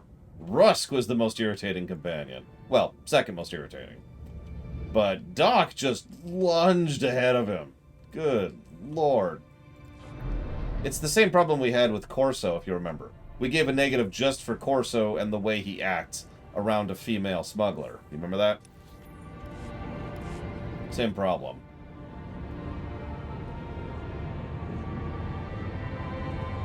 You know what's funny is I'm not sure I'll give a negative to any Imperial class for their romance chains. I'd have to think about that for a second. In fact, let me just pull up the list of all the romances as soon as I'm in flight here. Vehicle pads are currently open for business. Hang on. So we've got, let's see, romance options. Imperials, here we go. Okay, so we've got Quinn, Jaisa, Andronicus, no comment, Vector, Torian? Oh, right. I forgot who that was. That's funny. Let's see here. Vet, obviously. Jaisa again. Shara. Reyna? Really? Kalia, of course. And Mako, and that's all of them. So I take it back. Kalia might get a negative for that. We'll see. Even then, I'm not sure, because that's just... Where am I going? Oh, it's right there. Kalio's a well-written example of a very toxic relationship. Romantically. Well, I mean, non-romantically too, but definitely romantically. And that's why I kind of stall there, because Kalio and her extremely, I'm going to stress this, extremely toxic relationship is well-written. It's just, I mean, you know... Jeez, that actually turned me around. Where am I now? Okay, this way.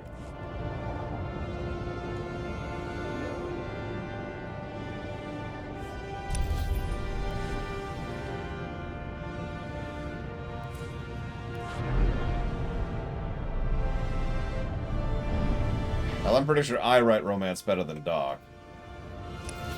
And I don't have a lot of experience with it.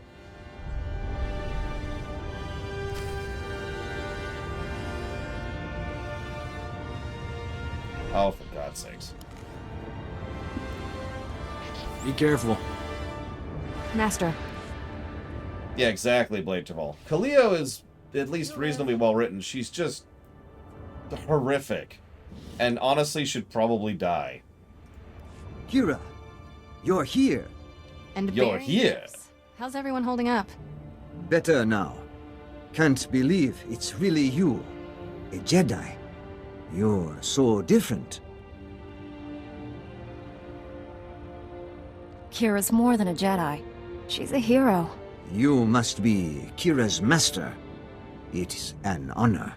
I still remember that little girl, bundling up in extra layers of clothing, trying to look bigger and tougher than she was. Hey, it worked. Add enough layers and nobody knows who you are. Kira never talks about her past. Nothing to tell. Life was hard and then I became a Jedi. But I never forgot my friends. Enoch, distribute the food and medicine. Our people have waited long enough. Go now. This famine, your fault. Our people suffer because of the slaughter you committed in our name. The Arcasacs. Yeah, I was just thinking about that, Malachor.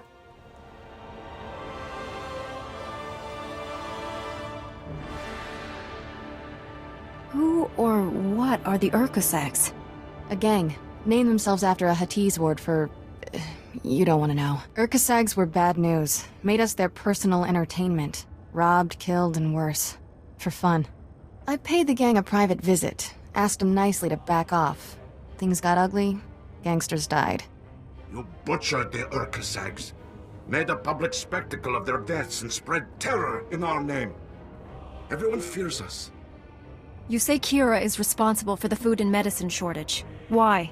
Our reputation frightens away those who could help us. Yet desperate people continue to seek refuge here. We can't provide for everyone. I'll get more supplies to you. I protect my people. No. Enoch was wrong to bring you back here. Your presence does more harm than good. Maybe the refugees need a new leader. Someone who can show the proper appreciation. How dare you! Is this what Jedi have become? Bullies? Enough! This isn't what I wanted. You win, Darshin. You won't see me again. Or my supplies, so, you know, bye.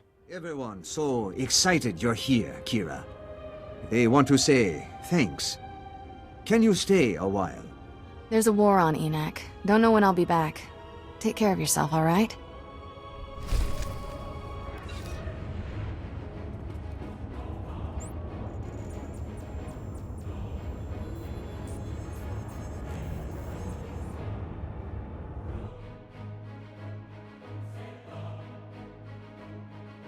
I mean, I'd rather be with Kira than Doc, but that's really not saying much.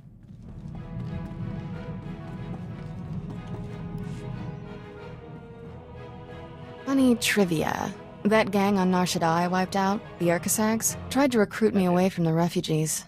Said I'd be better off with them. They had credits, food, cute little clubhouse. All I'd have to do is kill a rival gangster. Security in exchange for killing a criminal? Might have been worth it. Spent a sleepless night back then wondering that same thing. Had the Force and Sith training to use it. Could have been running that gang if I wanted. Instead, I did the right thing.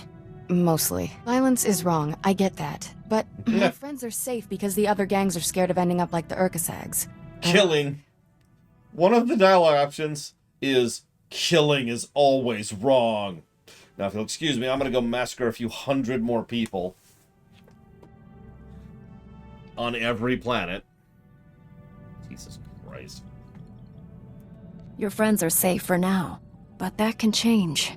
As solutions go, violence is a temporary one. Doesn't exactly fill me with confidence about defeating the Sith. Actually, yeah, let's actually see what that option says, shall we? Funny, if you joined that had violence. So, killing is always wrong. The Force is generated by living things. Jedi should never grow comfortable with death. Master Satele once told me we should reflect on the lives we take. Have you ever done that? See, that's not as horrific as it sounded. Think about it much. Which is, of course, just Tor effect in a nutshell. Still don't know if what I did on Nar Shaddaa was right or wrong, but it was necessary. Because that on the dialogue wheel, that looked way worse than that actually was. Now, unfortunately, I need to AFK briefly. I will be right back.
You know, say what you will about Trooper. Trooper never made me literally sick.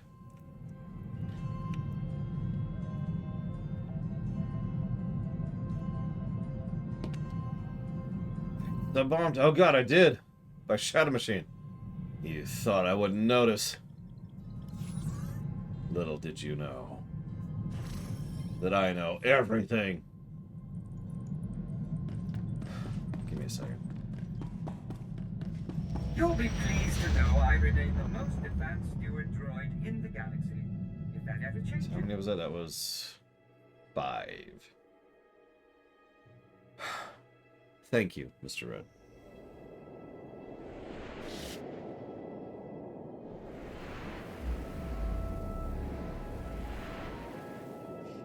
I do always appreciate you, Shadow Machine.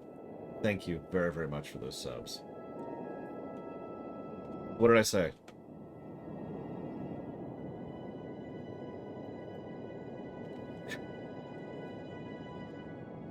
Look, your name was right next to Shadow Machine's and is also exactly the same looking in my chat thing. What do you want from me?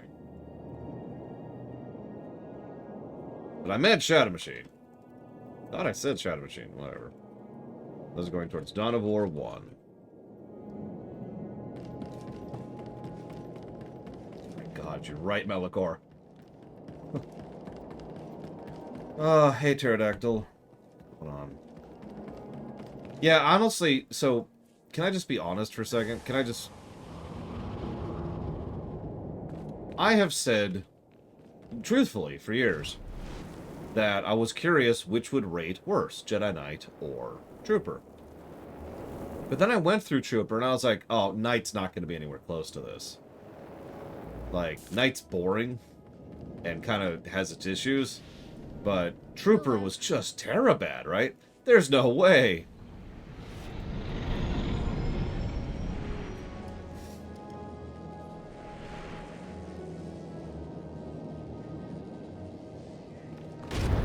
I'm legitimately surprised by how bad Knight is being. And I never thought of it as particularly good. I'm still surprised by this.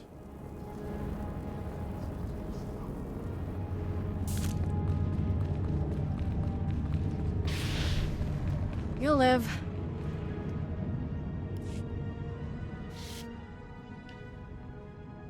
Welcome back, friend. We've made astounding progress thanks to you. Analysis of the Hoth data has laid bare the entire defense grid of the Emperor's fortress. There are weaknesses we can exploit. Even better, we understand how the cloaking device protects the fortress. We've just jury-rigged a scanner that sees through it. At last, the Emperor is within our reach. Yep, we're going to defeat the Emperor at the end of Act 2. Yep. We can seize that scum right now. Force the Empire to surrender. Patience. Our victory will be assured when we leave nothing to chance. Our vessels are being prepped for the journey to Dromund Kaas. Long-range scanners will receive upgrades to detect the Emperor's fortress. We'll pilot our individual starships to land in different docking bays. Multiple targets will divide the enemy's defenses. Once we're inside the fortress, we'll each follow an assigned path through the security grid. We'll converge on the Emperor's throne room. We'll capture the Sith leader, bring him to Typhon, and redeem him to the light side of the Force.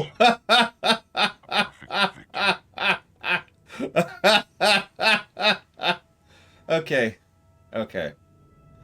I know that most people who are playing this don't actually know who the Sith Emperor is, because they go way out of their way to not flesh him out as a character. Like, they actively go out of the way to leave him a mystery.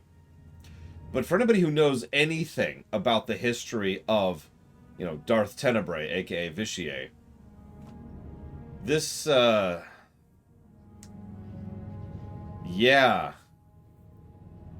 Dude's a couple of centuries old, and is one of the most casually, horrifically evil characters in the entire setting. This man's goal is to kill and eat all other life in the galaxy. I am not speaking hyperbolically. That's his actual plan.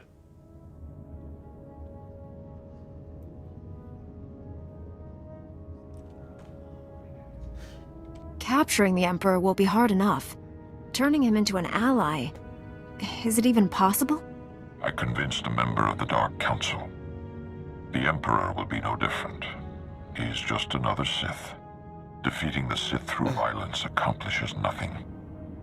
We must embrace them as our own. It is the key to a lasting peace that will save countless lives. Master Braga, we must speak before this plan goes any further. There are those among us who have raised concerns. I thought you supported this plan, Master Satele. I do, but I don't speak for all Jedi. I must ensure their voices are heard. I've always considered your plan reckless, Master Braga. Now your former team member comes to me with a disturbing vision you chose to ignore. Jomar, we discussed this. You should be in the Kolto baths. You still haven't recovered from your attack on Tatooine. It was during my healing meditations that I saw a vision of this Jedi. She was falling to the dark side, becoming a Sith. You knew? Master is one of the options we could pick. Tell us exactly what you saw happening. It might help me avoid such a terrible outcome. You stood on the red sands of Korriban, the center of Sith power. Your eyes were burning coals. I saw you torturing your own crew. They screamed for mercy, but your heart was cold. Alien. Sith. The future is forever in motion. Events that appear certain today are impossible tomorrow. Must I remind the Council that the Jedi do not pass judgments based solely on visions? If you take her on this mission, it will fail. I should go instead. If Master Satele and the others agree with you, I'll step aside. I've known this Jedi since she was Master Orgus's Padawan. She has saved lives across the galaxy. I do not doubt her loyalty. Jomar, Master Caden, I appreciate your concerns, but I do not share them. I see no reason to delay Master Braga's mission. Also, if we're being completely honest, I would totally torture Rusk and Doc without hesitation. Just those two. T7's cool, and Kira is okay. Thank you, Master Satele. And you, Master Coix. No thanks are needed. With the Force as guide, I simply follow my conscience. Nothing more. Wait, do you follow your conscience or the Force? I know what I saw. Master Braga, I demand you reconsider. There's too much at stake here. The time for debates is over. The hour of our victory approaches. My friends, we depart for the Emperor's fortress at once. We'll coordinate our assault once we're all inside. May the Force be with us. Like 10 years, I think, Loner? Something like that. 13 years? I forget the exact time. Not super long. Alright, time to go to the Emperor's Fortress.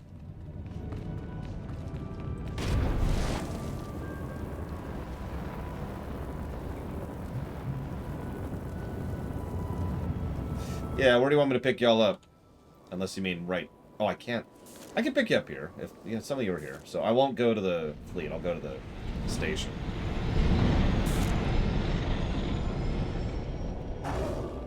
Yeah, let's go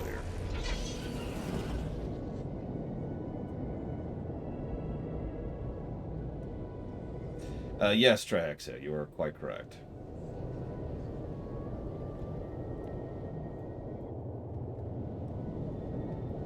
Yeah, see, the problem is, first of all, let's get the first thing out of the way. Do you want to know one of the biggest reasons why I don't like the fact that the dark side is evil in Star Wars?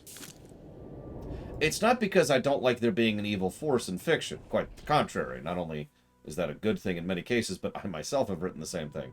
No, it's specifically the fact that writers tend to use it as a shorthand for mind control. An easy way to turn someone evil and good at the literal flip of a switch. Dark side's there, mwahaha. Dark side goes away, we're cool. And that's my biggest problem with it. While I'm in favor of an external force being a complete change to your personality under the right circumstances, that requires careful writing, whereas in Star Wars they usually just treat it as the cheap and easy option. So, this goes back to what someone mentioned about redemption there. I forget who said it, forgive me. Because what they're talking about is not redeeming Vitiate. That's not what they want. What they want is to remove the dark side from him, which by definition would change, based on the cheap and stupid version of the Force, would change him into a good guy, just like that.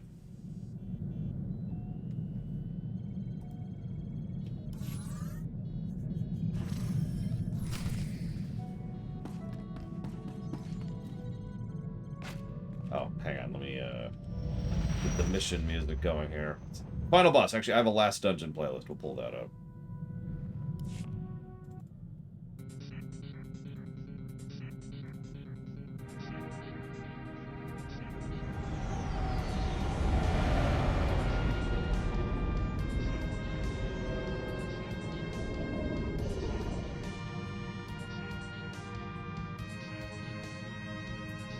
I've docked inside the Emperor's fortress. No sign of opposition. I'm in as well. Perhaps we caught the Emperor napping.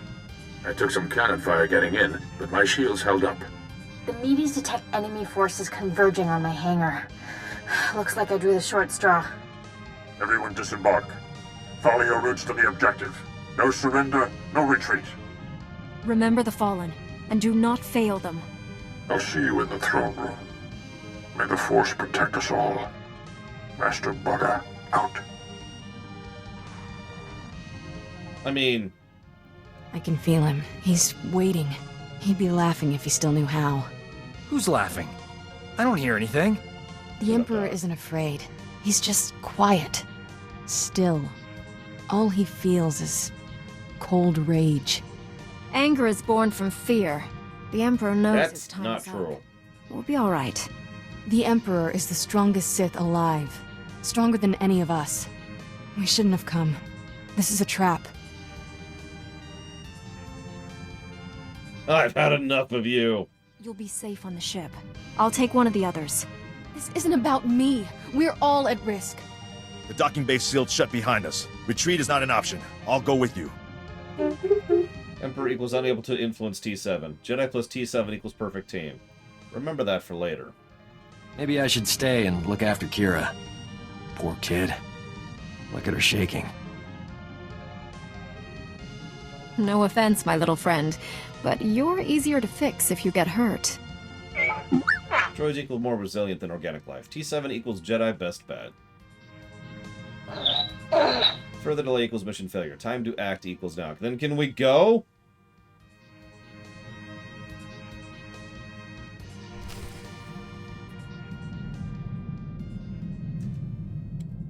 Now, to be clear, Star Wars doesn't always do the cheap redemption thing. I don't want to sound like I'm saying that. It's just, I've seen several writers treat it like, if you're pushed to the dark side, you're evil. But if you remove the dark side, you're good. Just, again, like it's a switch. And that's kind of what I mean by that. That's not redemption. That's not even close to redemption. That's removing the evil field.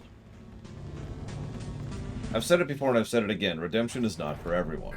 It requires forces internal. You have to want it. And it requires forces external. They have to let you. I honestly think that in real life, never mind within the setting of Star Wars. If I could put this into other terminology, I'm going to compare redemption to time travel. Bear with me. So, time travel, when done properly, is interesting, creative, inventive, fun. It's very cool. It's one of the reasons it's so damn popular. But by sheer virtue of that popularity, it damns itself. Because lots of writers want to write time travel stories because they're so clever and interesting and unique and so popular. And those writers want their works to be similarly received. They want whatever they write to be something that people go, oh man, that was so cool. Right?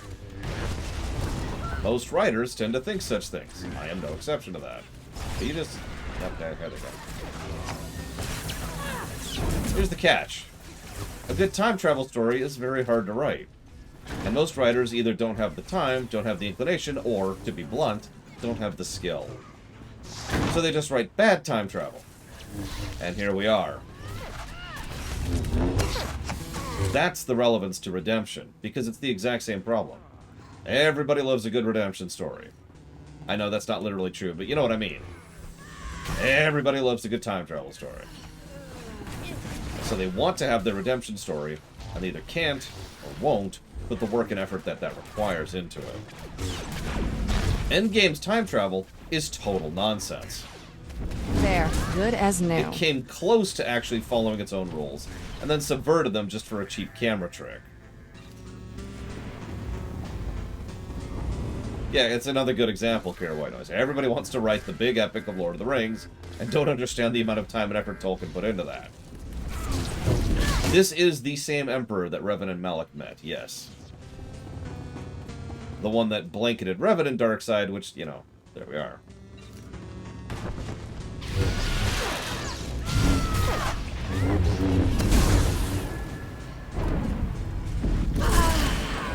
I should probably mention, I really liked the movie Endgame. But I would be remiss if I did not mention how extremely stupid their time travel is. Hell, Back to the Future doesn't exactly have good time travel. That's one of my favorite trilogies of all time. Hey, delete me please, sir. Welcome to the tour review. We're actually reviewing it once and for all. But yeah, Vicier here, Tenebrae, as he likes to call himself sometimes. He goes by a couple other names. He's not redeemable. Like, I hate to use such a phrase, but let me phrase this differently. Hypothetically, in a vacuum, anybody could be redeemed, right? Because the possibility of redemption exists universally. But that possibility requires the individual. They have to want it, and it has to be offered. Frankly, Tenebrae doesn't follow either of those. But even if we were to give him a chance, he doesn't want it.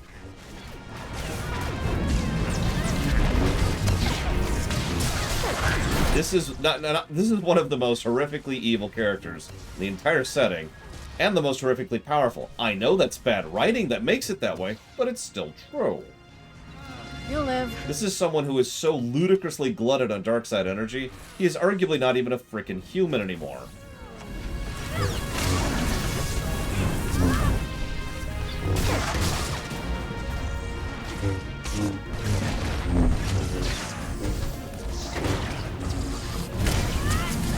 Now,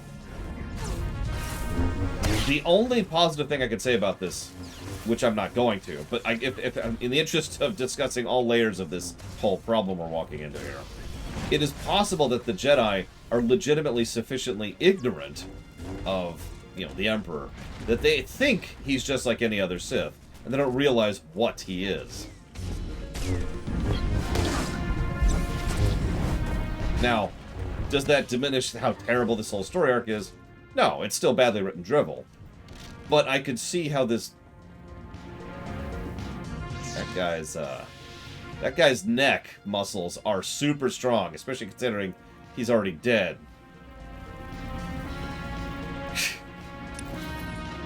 Anyways, what am I in combat with?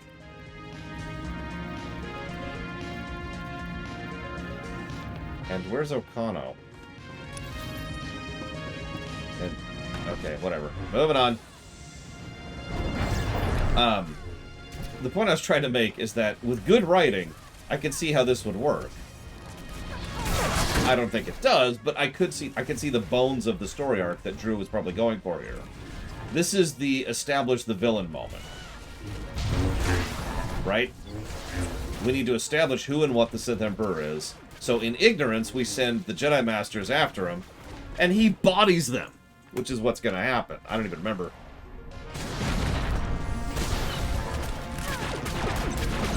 There. The specifics of what happens here, but I don't need to, because I can tell you right now, what's about to happen is we're about to get bodied.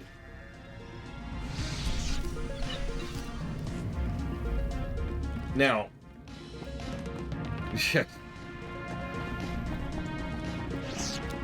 what's funny is I personally think this would actually work better if we found the Emperor's secret fortress and just blew it up from the outside. Now you're probably thinking, but that wouldn't kill him. Yep. I mean, honestly, exactly. It wouldn't kill him. We don't know that. Remember, one of the primary story points here is Ignorance. Honestly, this could have been an explanation for why he was in the voice for the Sith Warrior story arc. And ended up getting trapped there by Barriss.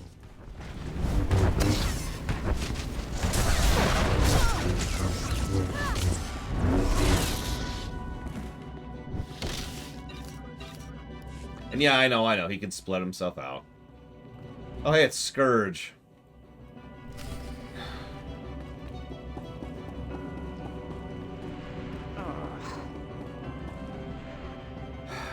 We are doing all the classes. We've already done Trooper and Smuggler. So, that's it. And all the Republic stuff. We did that during the Smuggler run.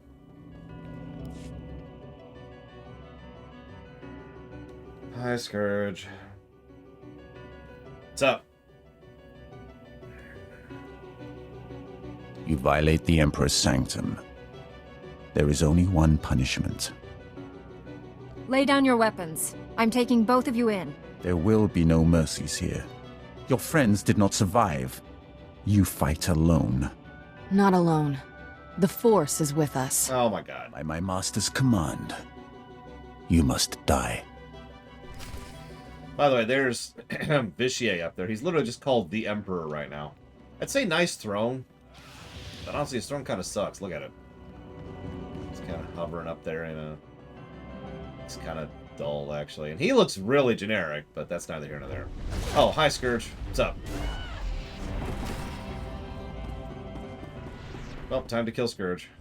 I should probably actually bring out T7, but whatever. You are the Jedi's finest. It is not enough to save you. I am the best. I'm here for your master. If you want to live, leave him to me. You haven't earned an audience with him. Be careful what you wish for. Surrender, Sith. You and your master cannot stand against all of us. Oh, thank the Force. Oh, hang on, he told me you were all dead. Have faith, my friend. The Force is a powerful ally. The Emperor's reign ends today. Misdirected passion. Such a I hate waste. that helmet, the brain My friend helmet. and I wish to speak with you. Please accompany us to Tython. An infantile display, Tol Braga. Reckless pride, limbed by self-righteousness. You are master of nothing. I don't remember introducing ourselves. You have no secrets from me. You stand there because I allow it. Because I do not fear.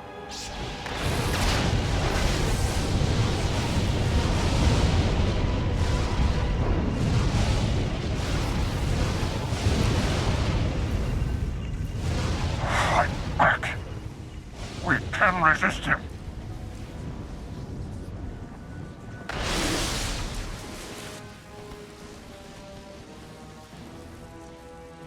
You are mine. Servants, slaves, weapons. And you will obey.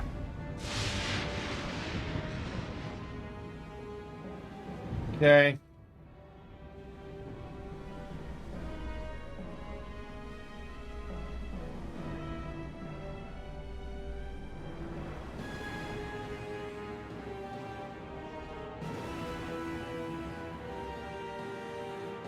I was always under the impression... Hey, let's switch playlists real quick. That this is actually just another of his voices. I'm probably wrong about that, but that was the take I took.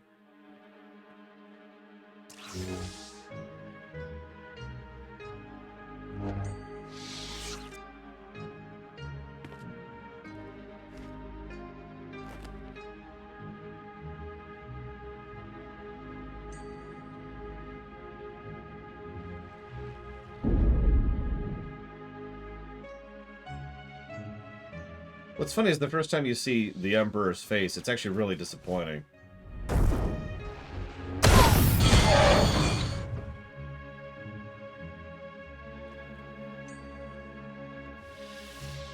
Alright, so I'm just gonna go ahead and say this outright. I like not stating something outright when it comes to direction, but I always felt that this was so badly directed, this sequence here, that I was actually a little bit confused the very first time I saw it.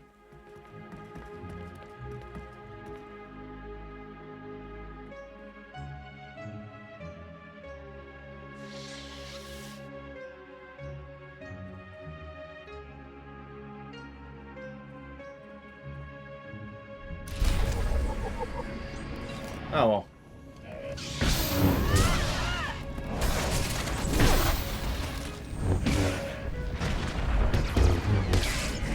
Yeah, there's no proper transition. There's no nothing.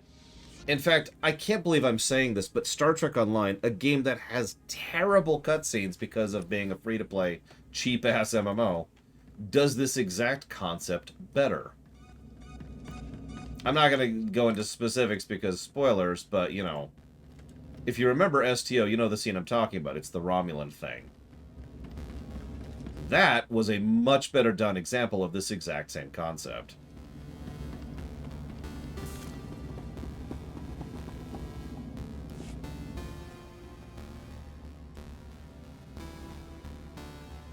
It's also that's also horrific. Just absolutely horrific. In a good way.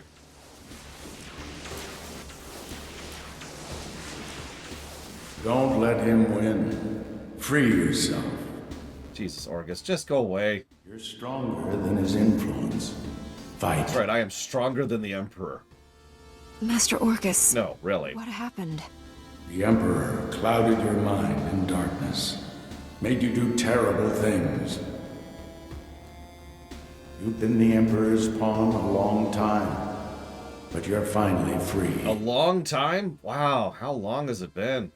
I've been under his control for days, weeks. Time has less meaning for me than you. Long enough. Isn't it like 3 months? You're still aboard the Emperor's fortress. The enemy is everywhere, but they think you serve them. Keep your true nature secret. Find a way out. Your dark ally will help. I'll play along until I can break free. Thank you, old friend.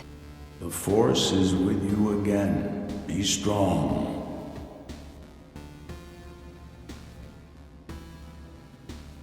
Agreed, Malachor. Stop muttering to yourself, Acolyte. Today we test your ability to extract information from the enemy. Knowledge is power. Our enemies possess the secrets to their own annihilation. We must learn everything. I'm ready for my lesson. Please instruct me. One of the scum you arrived with awaits interrogation. You'll conduct it while I watch. Which particular bit of scum are you referring to? I came here with several. The Jedi girl. I understand she used to be one of us. Follow me. I'll instruct you in using the Tormentor device. I look forward to it. After you.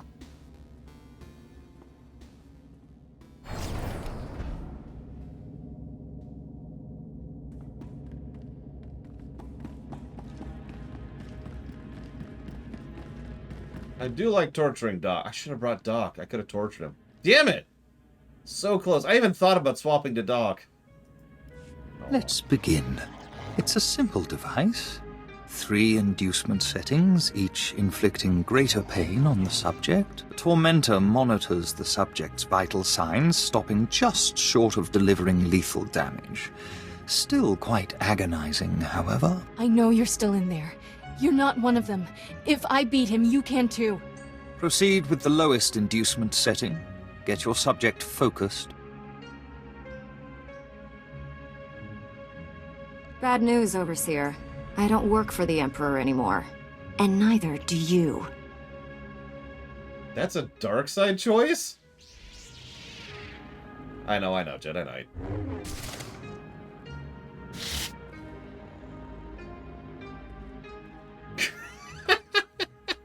Oh my god, Jedi Knight. Yep, time to start Jedi Knight over from scratch so we can torture Doc. I am now. I knew you'd come back. This place is crawling with Sith who don't know you're back to normal, but you won't fool them forever. We need to leave. Quick. T7 and the others are still in the docking bay, locked in cages. We can free everyone and take back the ship. We aren't leaving until I kill every Sith on the station, especially the Emperor. Are you crazy? We barely survived the last fight. We need to get out of here. Okay. There. Good as new. So, Malachor mentioned this in chat, but I gotta say this out loud. One of the things that irritates me here, and I've decided after some thought to give it a negative, its own separate negative, is the failure to capitalize on potential. This could have been a whole act of serving Vitiate, of serving the Emperor. They could have done so much with this. In fact, if you remember, one of the ideas I posited was something similar when we've been discussing the rewrite with Dark Tyrant and Cord and Shadow Machine. And yeah, this could have been super awesome. And instead it's just, you're serving the Emperor. Oh, you're back. What's up? Let's go get our final party member. Yep, you guessed it.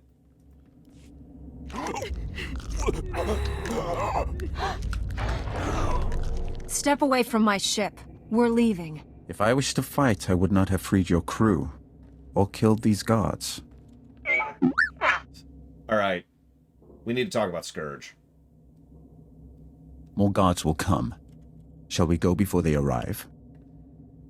Here's the deal. I don't like Scourge. I'm just going to admit that outright. But at the same time, I don't think it's really his fault in the game we're reviewing right now. I don't like Scourge in the book. And we talked about this already, Scourge happened to be the vehicle that the writer, Drew Karpyshyn, decided to use in order to accomplish bad storytelling. Right? Let me use an analogy here. It's not actually Sylvanas' fault that she's terrible in Shadowlands. It's the writer's fault. If that makes... And that distinction is important. It's a required mentality when it comes to analyzing and discussing fiction. Because just because the writer decides to use a character badly doesn't necessarily reflect badly on that character. Especially if that character is over here and awesome otherwise, right? Yeah, it's character assassination is effectively what it was. So, I'm going to try to be nice and fair about Scourge because I have to admit, the idea... Yeah, exactly, Blade Javal. The idea of Scourge is something I actually like quite a bit. Scourge is evil. He is unremittingly, unapologetically evil. He believes in the Sith, believes in the dark side, and domination, and conquest, and all that stuff. However, he's not an idiot. He gets a hint of Vitiate's plan. I mentioned it earlier. Eat the galaxy. So, he's like, well, I'm part of the galaxy. And so naturally he's against that. Because of course he is. Anybody with a freaking brain would be against the Emperor. Because the Emperor wants to kill everybody. Yeah, I live here. Exactly. That's where I keep all my stuff. So I like the idea of Scourge. We'll see what they do with him in the game, because that's what we're judging. And I will try to divorce myself from that bias, because, yeah. Free Master Tol Braga and my fellow Jedi, and I'll consider it. If they were here, I'd have liberated them as well. I could have killed you on Quesh had I wanted. Did you never wonder why I hesitated? He's also tall. I have waited over 300 years to see the face that came to me in a vision. Your face. Yep. You thought we were joking with the whole Chosen One thing. Obviously, we're a Chosen One by a narrative trope, but we're also literally prophesized. Literally. How can that possibly be true? I am much older than you think. Only a few beings have ever broken the Emperor's domination. You and that girl are special. Ugh. Okay. Kira and I have the power to destroy your master. Not yet. Not without my help. Though the Emperor seeks to conceal his true plans, I have seen them. That vision has driven me to this. I pledge my loyalty to you. Take me to your Jedi Council on Tython, and I'll reveal why. We're not actually considering this. I mean, he's obviously full of awful. I can't believe I'm saying this, but I'm with Doc. This is a trap. I seek to save this galaxy from annihilation. Without my help, your ship will never escape. I can guide you to freedom. An old friend told me I'd find a dark ally here. I think he meant you. I will always be Sith. But that does not mean we can't work together. Time is a luxury we no longer possess. We must go now. I will navigate us through the defense grid. Now, real quick, I should probably mention something else. Hi, Scourge. Welcome to the party. Be my healer. And give me a sandwich.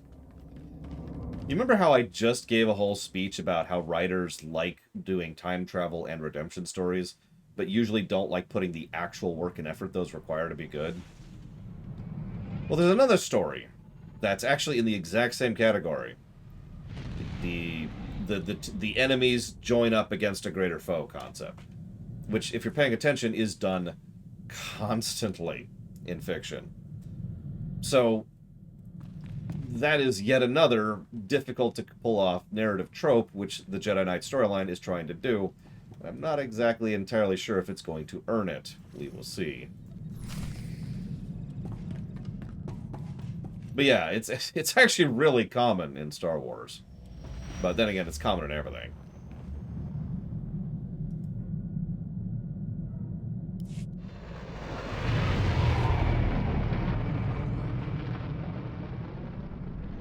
Yeah, Warcraft does this.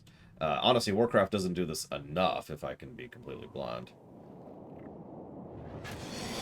That's a separate thing. Of the Sith. Thanks for the heal, Lord Scourge.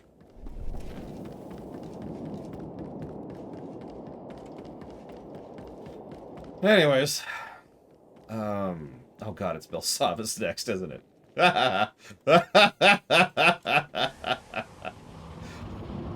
Oh god, kill me.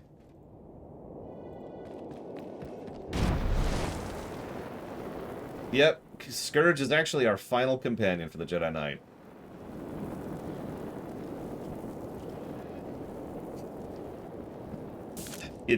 My wounds are open. I've got this. Die, wounds! Oh god, I'm so sorry.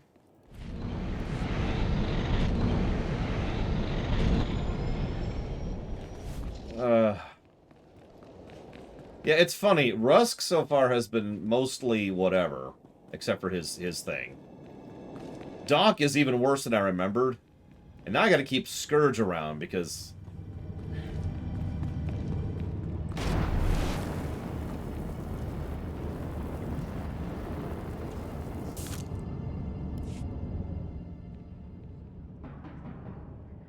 It's been so long. We thought How you were long? lost forever. The mission to seize the Emperor has failed. He's more powerful than we realized. How Master long? Braga, Liha Nerez, and Warren Sidoru are still How missing. long has it been? The Emperor's wrath helped us escape. He betrayed his master to join our side. Sith serve no one but themselves. I altered my loyalties to avert a threat to myself and you. Jedi are not alone in seeing the future. Centuries ago, I had a vision of the Emperor destroying the galaxy. Republic, Empire, everything gone. This Jedi has the power to stop him. Damn right. Good reason to believe I'm the sister of Takufma! The renewed war is merely a diversion to conceal the Emperor's designs. His true plans are already in motion across the galaxy. One by one, every star system will simply die. Trillions will perish. How does that benefit the Emperor? He'll feed on those deaths to become more powerful than all the Jedi and Sith combined. An immortal being of unlimited power. In case you thought I was joking when I said he wants to kill and eat the galaxy, I wasn't. That's actually his plan. You ever play Nom Nom Galaxy? It's kind of like that. Once everyone's dead, who will he rule over? Domination holds no appeal to him. Only power. And this is not the sole galaxy in the universe. 1,000 years ago, the Emperor tricked an entire Sith world into aiding a dark ritual. He promised great power. Only for himself, of course. The ritual consumed every living thing on the planet. He absorbed those life essences through the Force. He didn't kill all you people. Where did your empire come from? The true Sith occupied many worlds at the galaxy's edge. Losing one planet was hardly crippling. The Emperor has manipulated events for centuries towards one goal: performing an even greater ritual that will destroy this galaxy. But the ritual requires a great sacrifice to begin. Billions of simultaneous deaths. He seeks to commit genocide on Belsavis. That prison world holds the worst filth captured by the Republic. Mass murderers, tyrants, even captured Sith Lords. We've kept the planet's location secret for decades. If the Emperor has found it. Once a sacrifice occurs, the Emperor's ritual cannot be stopped. We must save Belsavis. We? Your role in this is over, Sith. Put away your weapon, Master Caden. The Sith is cooperating. And I can order a master to do that. Know the Emperor's ways. Belsavis is not the only world in danger. We must find the others, and I cannot help you from a prison cell. Like it or not, we need each other. He's right. I can feel the truth. Without his help, we are all dead. The Council will concentrate on locating other worlds at risk, and finding our missing friends. I'm counting on you to stop the Emperor's plans. You. I know this has been hard for you to accept, but it's our best hope. I promise I won't fail. Contact me when you reach Belsavis. And don't rely too closely on your ally. I'm disrupting the fabled Jedi calm. I suggest we depart.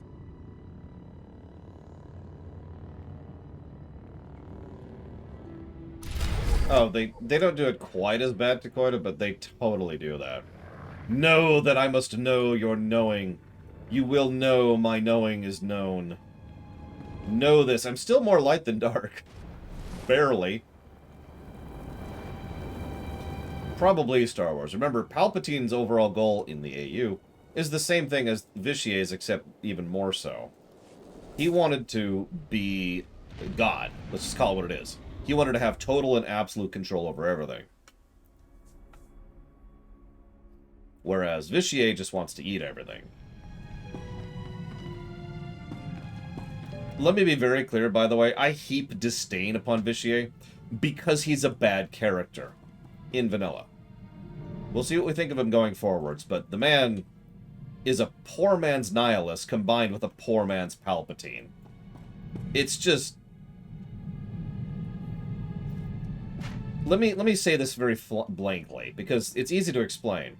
What they wanted was Lavos, and they didn't realize that writing a proper environmental villain, which is what that is, takes time and effort and energy. And if this sounds like I'm just repeating myself, it's because this is so many of the problems with the Jedi Knight storyline as a whole.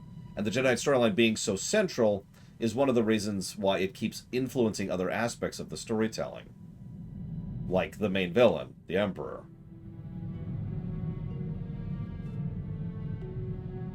So, once again, rather, they wanted the environmental villain, and what they got was bad storytelling. You wanted to see me? Chafu's killer identified. Financial records, bounty hunter, estimated completion, uncertain. Tell me what you found out. Bounty hunter equals Terran Sandafar. Terran born on Alderaan, served in Republic Army. Deserted after first year. Freelance mercenary.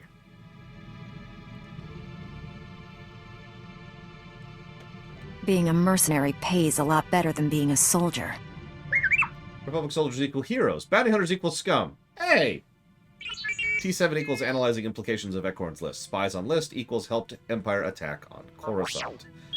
Attack equals maybe prevented if names exposed. List equals maybe saved Master Zalo. Regrets won't bring Master Zalo back. He's gone. You just have to accept it. Jedi equals wise. T7 equals focus on present. T7 plus Jedi equals save galaxy. T7 plus Jedi equals best heroes ever. The Empire doesn't stand a chance against the likes of us. Literally. T7 equals continue tracing financial records. T7 equals identify who paid bounty hunter. T7 equals alert Jedi when finished. T7 equals awesome. Go back to you. How would I write the Emperor? Actually, I've answered that question before, but I'll repeat it for you. He doesn't exist. There is no Emperor. It's a lie and or a fabrication propagated by the Dark Council, and has been for centuries. Can't believe this. Standards at the Republic Health Administration must be non-existent. I went to medical school with a new acting head. Guy is a moron. Doesn't know a vibra scalpel from a field cauterizer. Barely passed his final exams. How is he the top doctor in the Republic? It's been a while since you were in school together. His skills must have improved. The only thing that improved was his bank account. Now he's gonna be in all the medical journals. This is what always happens. Real doctors go out and save lives. Idiots stay on Coruscant and get themselves promoted. So what if this guy invented a vaccine for Zabrak scalp necrosis? I could have done it. I'm just busy. What is Zabrak scalp necrosis? Sounds bad. Oh, it's just a low-grade flesh-eating virus. Makes Zabrak's horns fall out. Embarrassing, not life-threatening. Tell you this much. Enough's enough. No more Mr. Nice Doc. The galaxy's gonna find out what a real physician looks like. I gotta find a disease to cure. Something really unpleasant.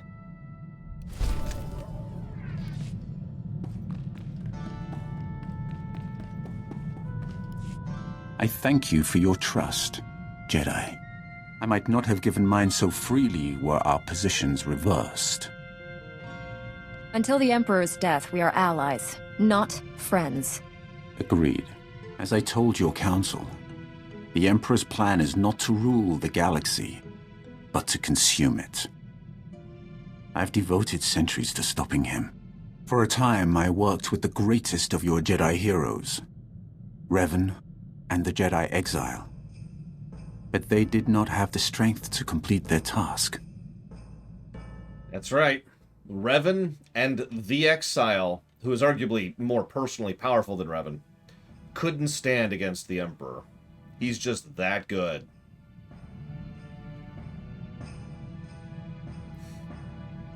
Revan? Jedi Exile? Should I know what you're talking about? History? What's Revan that? was both Jedi Master and Sith Lord. The student, the Exile, defeated the Sith Triumvirate. They were your greatest heroes. I hope to help them kill my Lord Emperor until my vision. Jedi, shining with the Force, lined up to destroy him. All were swept aside. Revan and the Exile were cast at my feet. Then, out of the shadows, one Jedi emerged to cut the Emperor down. That Jedi wore your face. And I was truly the sister of the... I'm gonna stop bringing it up the moment the game does. I hadn't even been born yet. I waited 300 years for your birth. When I saw your face on Quesh, in the vision, I bowed to you and took a crown from the Emperor's head. It ended when you held his power in your hands. That's right. We are... Oh, God! I like that idea of the fate. Sorry. It's actually not us. Someone else skinned us and put their face on and was like, behold! Stab, stab, stab. Oh, yeah. While we're on this subject, can I just ask you this?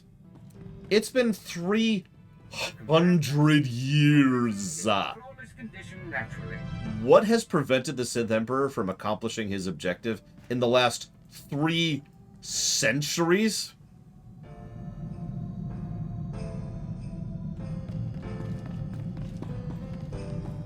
Now, and don't give me that Revan crap. This is one of the things that I actually run into as a writer all the time. It's one of the harder things to write when it comes to timelines. Is because you want this to happen, you want this to happen, then you want this to happen, and then you stare at like, well, hold on. What was going on with this person for these 10 years? So then you got to think about it. Like, okay, well, hang on. Let's... Okay. No, hang on. And it's a whole thing. It's a whole aspect of good writing to very carefully and very calmly try to craft out your timeline so that events make sense, and there's no giant gaps of someone doing nothing for no reason for huge periods of time, which actually happens a lot in fiction. And so I know that the reason that is given is Revan. I roll to disbelieve. The idea that Revan has just been holding off Vitier for 3 centuries is its own thing. But there's something else related to that, which I'm actually not going to discuss right now, which also makes me go, really?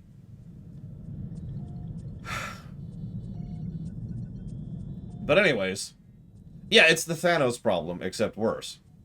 Why does Thanos sit on his ass and do nothing for several movies? Well, the answer is because it wasn't time for him to actually have his movie yet. And that's the answer. That's why I come down so hard on this crap. Because the answer is because they wanted a 3-century gap between KOTOR and Tor, and once Tor starts, then events can start happening.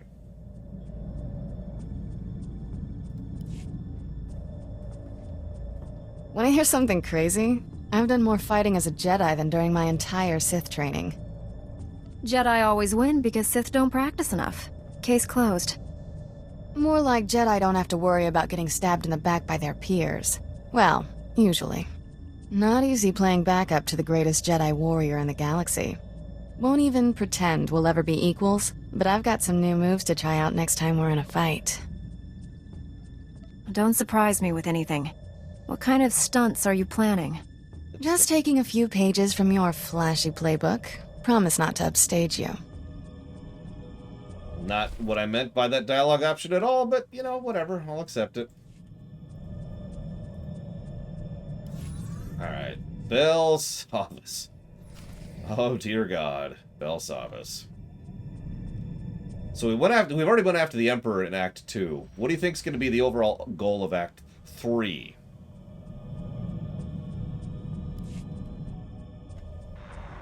Master Satil, we've arrived at Belsavis. Have you learned anything? The Empire just launched a surprise attack there.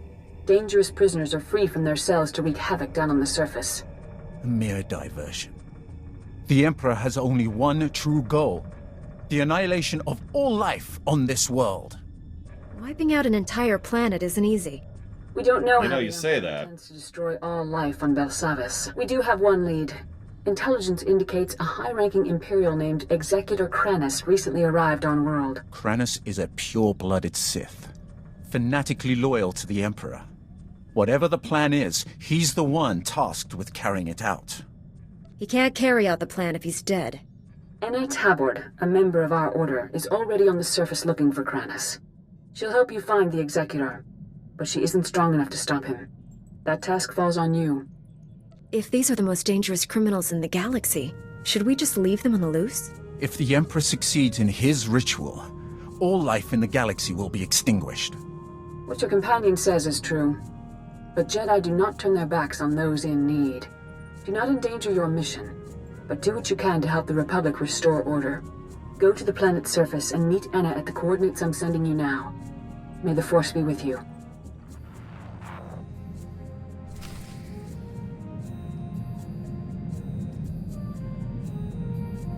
Oh, right. Sorry. We'll capture the extremely evil mass-murdering psychopath. And then...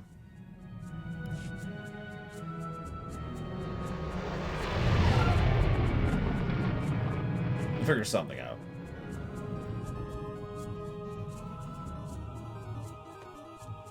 We'll walk up and be like, listen, dude. And the guy will be like, and that's it. We did it. We saved everyone. Thank you, Chaotic.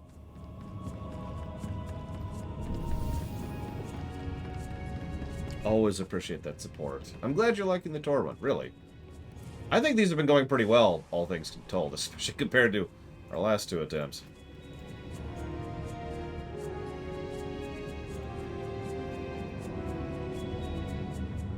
Trust me, I'm looking forward to playing the Imperial side too.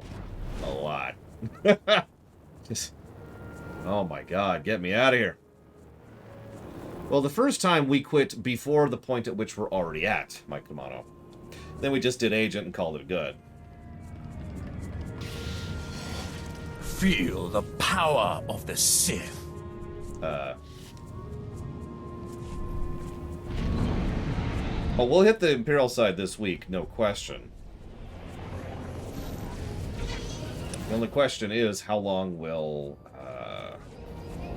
Consular take us? Reminder, mechanized travel is for official We're in business. spitting distance of the end of Jedi Knight. We've got to do Belsavis and its nonsense, Voss and its nonsense, Corellia and its terribleness, and then the finale. Could the Care Bears redeem Tenebrae? No.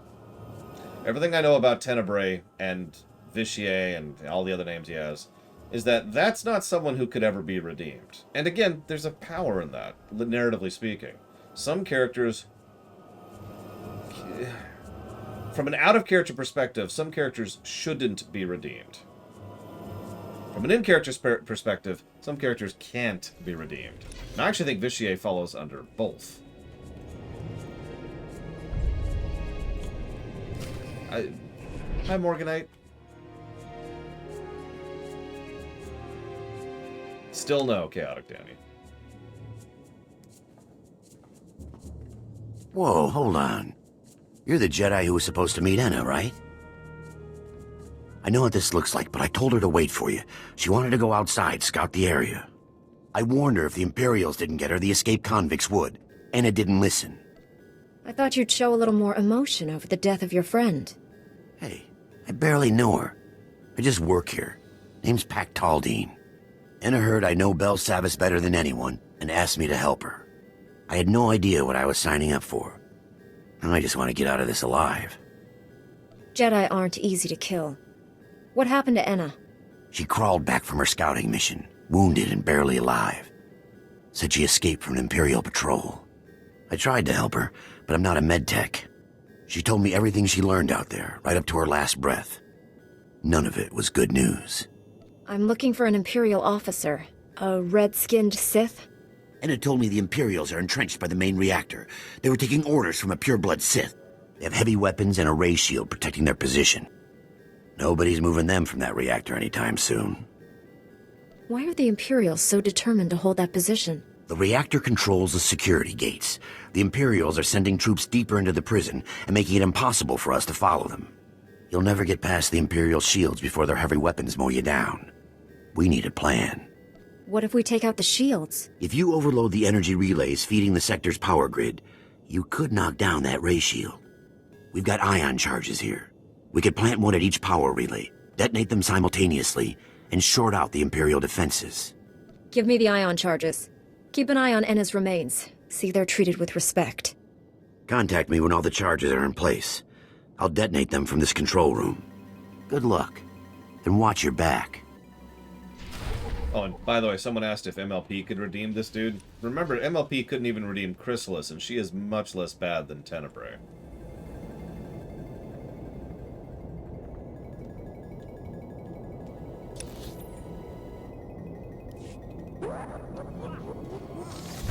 Damn it, Act. No, no!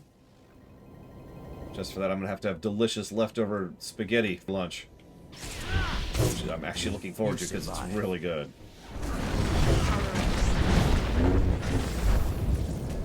Oh, that's happening. Yeah, actually, a much better example is this. Redeeming Vitier feels like redeeming Brachus from the Divinity Original Sin series, if you're familiar with that. Well, the first thing I do is I get a paper towel, usually too thick, 2 towels, put it on top of it, heat it up for about 88 seconds, and then it's good. And then I eat it, and then it's delicious. Thank you, Act. I do appreciate you. Really. What I've been debating doing, I know this is going to sound like a weird thing, is just getting some kind of repeatable, storable candy as just a morale booster as I slog through the rest of this crap. I haven't decided what to get yet, though. The power. 'Cause I can't just get a baked good, like donuts. Those don't last. Those go bad. So what could I get? Pac, the ion charges are all in place. Take down that Sith ray shield. I read you. Detonating the ion charges now. Wait, I'm standing right here. Ah! Now comes the fun part. Taking on Sith heavy weapons. Good luck. I'll be standing by.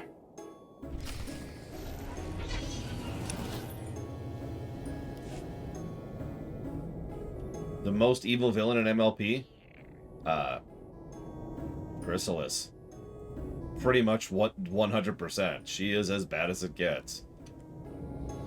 Even T-Rex at his worst is not as bad as her, in my opinion. I mean, she was the only tyrant of the bunch. Not dictator. Tyrant. We talked about that. That's gotta be this way. Fine. Die. Embrace the power. Cozy could and probably would have been redeemed under the right circumstances. T-Rex, maybe? But, eh. But yeah, Chrysalis is the only one who actively rejected the entire idea. Front to back, consistently. And again, tyrant. Which is pretty much the exact opposite... Go to hell, Lataria. The exact opposite of what a concept of harmony or friendship even means within that setting. To deliberately want to degenerate and debase others for your own self-aggrandizement. That's her. She is more discordant than Discord was. It's not in this cave? No, it isn't. God damn this freaking map! Have I ever mentioned before that I hate Belsavis? I don't know if I've ever said that before.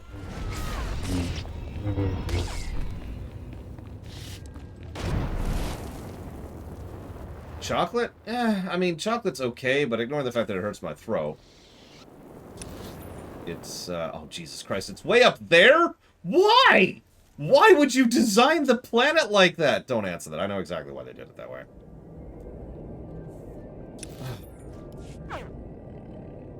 God damn it.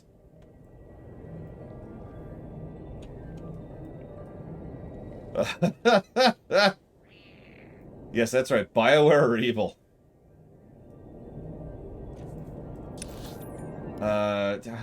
Really? Okay, okay. Don't de-aggro me. Don't dismount me. Don't dismount me! No! God damn it! I'm gonna die. I'm gonna die. And I'm gonna release, and that'll be my way of getting back.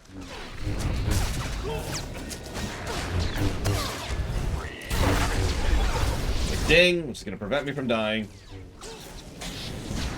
This planet so goddamn much.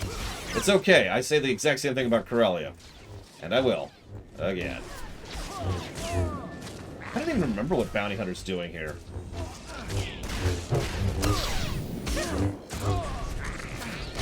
Yeah, 5 more times you'll hear how much I hate this planet.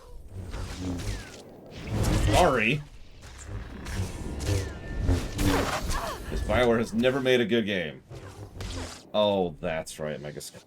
So, at this point, God, it's probably... I need to see. I need to see. Does it really expect me? It expects me to go all... Oh, my God. You survived. What's the mod act? If you don't mind my asking. Oh, by the way, Latario, if it's not obvious, I didn't actually mean that. Sorry, I just realized I should clarify that. I need to do that every now and then, because I know not everybody, you know, knows me. Entropy 02. What the heck is that? Let's see. See, you can actually go to hell, Mr. Red. Oh, speaking of which, Mr. Red, before I forget to say this, for the 3rd day in a row, oh my God, look at this, look at this. I'm sorry, stop. Look at this for a second. Do you see what I'm seeing here? I want you to, so when I'm playing a game like this, I have a mental map, as I'm going through, of their aggro radius. You can kind of see what their aggro radius is, because it's static, for the most part. Oh, Jesus Christ. Really? So you have a general idea of the range of how close you can get to an enemy before they aggro you. And what happens from Hoth onwards mostly, but especially in Belsavis and onwards, is they very specifically place enemies to be just within each other's aggro radius. Yeah, I'm also underleveled. Oh, God, I just noticed that. I didn't realize I was that far underleveled. Which is actually making the radius larger than usual. But even if I was overleveled, like happened on Trooper, or Jedi Knight, or sorry, not Jedi Knight, Smuggler, there we go. The power. It's the same problem, right? And you can tell that they specifically positioned them so that their aggro radiuses overlap, so there's no safe zone to avoid trash. Now hang on, it's actually even worse than that, because in addition to that nonsense, the other layer to that is because they're so spread out, they can't be fought properly, especially since so many of them are ranged. So you don't have the options to do proper AoEing or proper CCing because they're all over the place and will stay there. That's ignoring the fact that there's also enemies that can spawn other enemies, like literally just happen. I know that's indoors, not outdoors, but it's still a common problem. So they've designed the enemies who waste your time while wasting your time. Just to summarize everything I just said. Thank you, Evo, very much for the sub, or donation, or whatever it is, because I don't even have a brain anymore. It's just gone. We're all dead. It's all gone. We all got eaten by bad writing. The Kai Leng field has got nothing on this crap. Jesus Christ.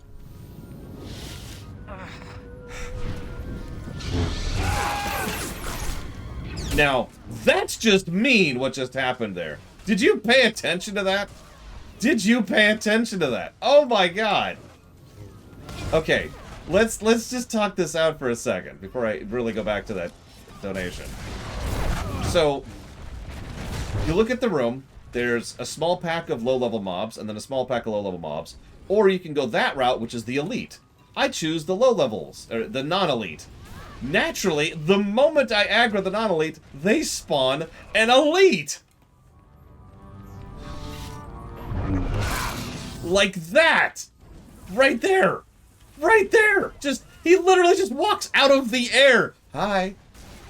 I'm here to waste your time. How are you today? Oh my god, I hate this goddamn game sometimes. Oh god. Hi, Giga. Yeah, here's an invite.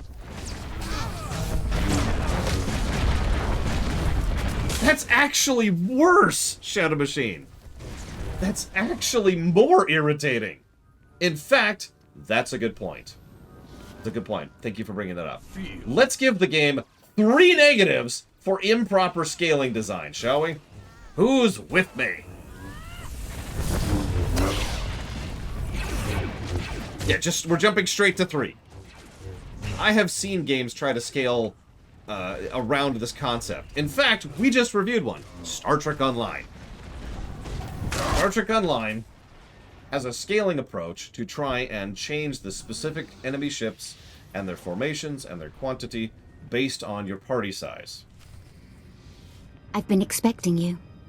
The fool who defied the Emperor's glorious will. Do you even understand what you threw away when you turned against him? Do you realize what others would give to serve his bidding? I'm sorry, were you talking? I was mesmerized by your terrible makeup. Nobody controls me. Not even the Emperor. My mind is my own. We all have masters, Jedi. You simply chose the Council over the Emperor. You'll regret that.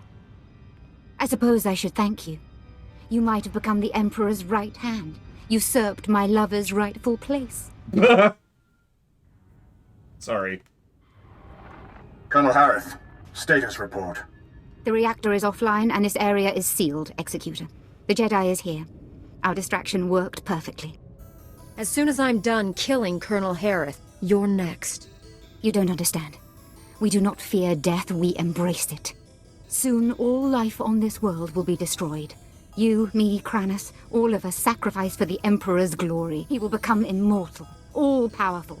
He will raise up all those who served with true devotion, and together we will rule the galaxy. One nice thing about dealing with crazy cultists: no prisoners. You refuse to see the truth.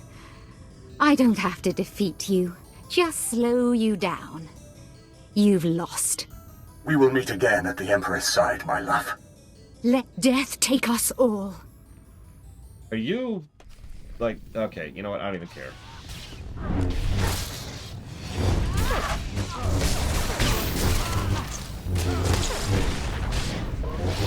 So, in my rage, I was going to just give this 3 negatives.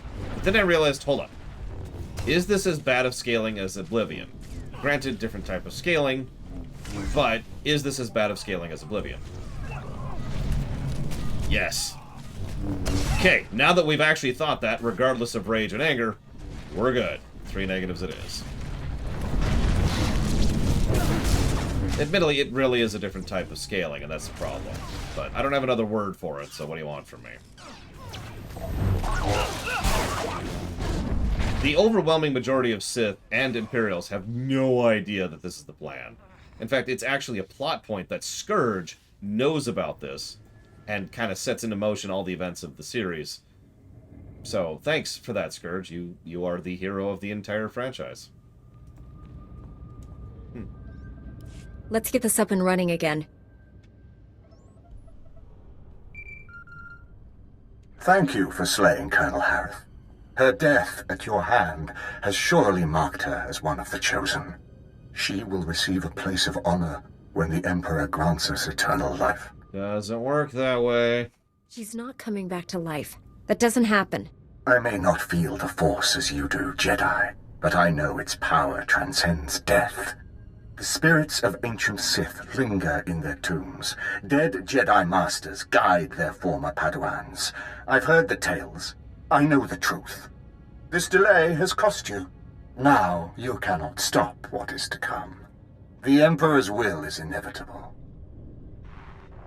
Pac, come in. Executor Kranis isn't here. He's already gone deeper into the prison. Maybe we can track him using the prison surveillance systems. Let me see what I can cook up. Republic reinforcements are finally on their way to secure that generator. Head back to my position. I'll start searching for Kranis.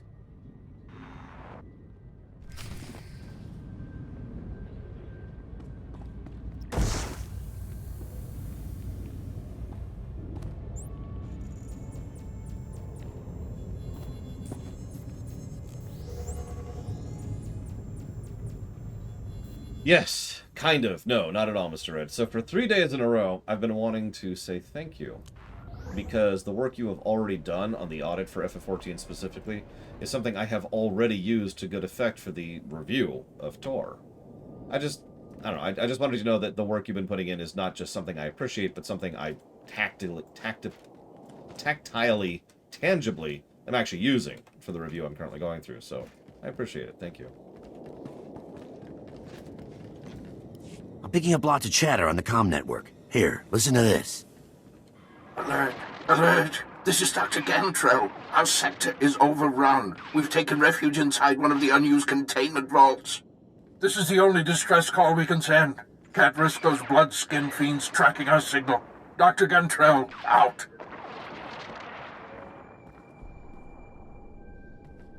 Sounds like he's describing Executor Kranis. Dr. Gantrell and his team were working in the high security wing. Clearance way beyond my position. They all have subdermal tracking chips, so the Republic can locate them in an emergency. Dr. Gantrell must have figured we'd use the chips to find which vault they're hiding in. Just give me the coordinates. The Imperials disabled all the monitoring stations, but if you repair them, I can pinpoint Dr. Gantrell's location.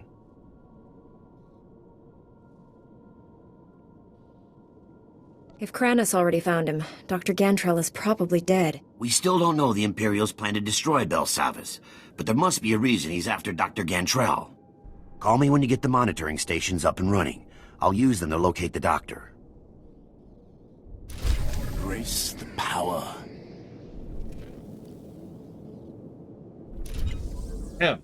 So, thank you, Evo. I know I didn't say it properly. I have jotted that down for Dragon Age Origins. Or, excuse me, Dragon Age in general. Excuse me. And I got a sub from Morganite. Reminder. Mechanized travel is Thank you, Morganite. business only. I didn't see what you wanted to put that sub towards, but I still appreciate it muchly. Thank you. So, I hate to say this, but yeah, Jedi Knight is probably just going to keep getting worse as we go through this. I don't think that's going to change, unfortunately. So, that's just our life now.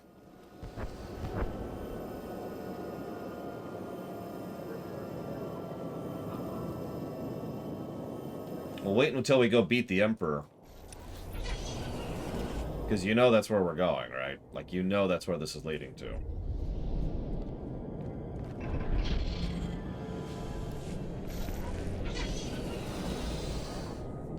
Also, we're going to fall further and further behind the experience curve, as has already started happening, even though I have the X buffs up.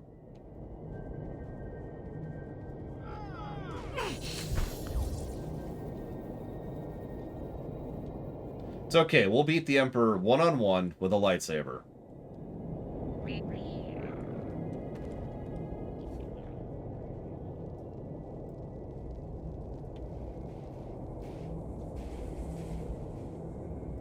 Trying to actually hurry now. There's no way I'm going to beat Jedi Knight in an hour, but it'd be nice to get somewhere in an hour, you know? Thankfully, these mobs won't interrupt me and slow me down as I'm going. That would be terrible. Could you imagine? I have not, actually, Latario. Not at all. I'm not even sure that game's coming out. I can't move because I'm rooted. There we go. I think I have to kill at this point. God damn it! It's so hard. Go away. But yeah, in all in total honesty, I don't think Dragon Age 4 is coming out. I really don't. I look forward to being surprised. I also don't think it'll be a good game. Substantially less likely I'm going to be surprised about that one. Be alive. Yes, it can, Dr. Winter. And no, I didn't, Shadow Machine, although maybe I should at this point. Originally, I wasn't going to because money, but money stopped being a problem as soon as I sold something for a few $100 million on the Sith side, so...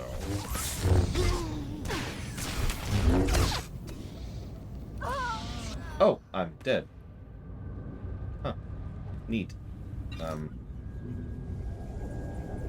I don't understand how to answer that, Latario, so I'm just going to say everything? That's my answer to you. 100% of the information about BioWare, EA, and Dragon Age all indicates that game is turbo-screwed. It's actually one of the reasons I pushed Tor to the top of the list. Alongside STO. Now, you're probably thinking, oh my god, they're going to pull the plug on Tor? Unlikely. What's far more likely is Tor is going to temporarily get substantially worse, and then it'll probably go into maintenance mode.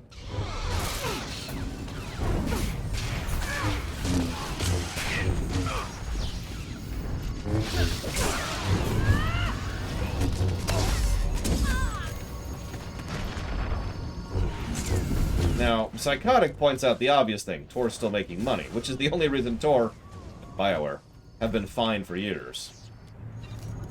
Here's the problem. Any game that has to rely entirely on microtransactions to keep sustaining itself, which is what Tor is doing, is a bad thing for us, is a bad thing for the actual players of that game. That is nearly universally true. I can't even think of an exception off the top of my head. I'm sure there's one somewhere. But that means that time, effort, development, and money tend to be spent on things that accentuate the store, not the game. I could give you tons of examples of this, but the easiest one off the top of my head is GTA 5. Oh my god, over here. GTA 5, that is to say GTA Online, has died a horrific death in terms of both quality and quantity of content because they don't need to make that content. It's actually worse than that. It'd be more accurate to say that they would lose money on making new content. That's not a joke. That's actually how that works.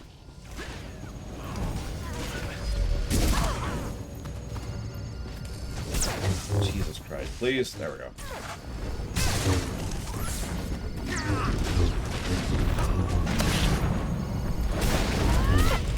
Think about it like this. You've got a game. That game is actively making money. Do you make a new game?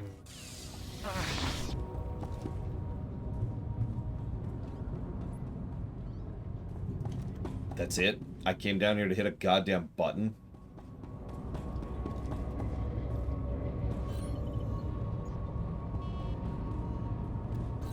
So it's obviously actually much more complex than that.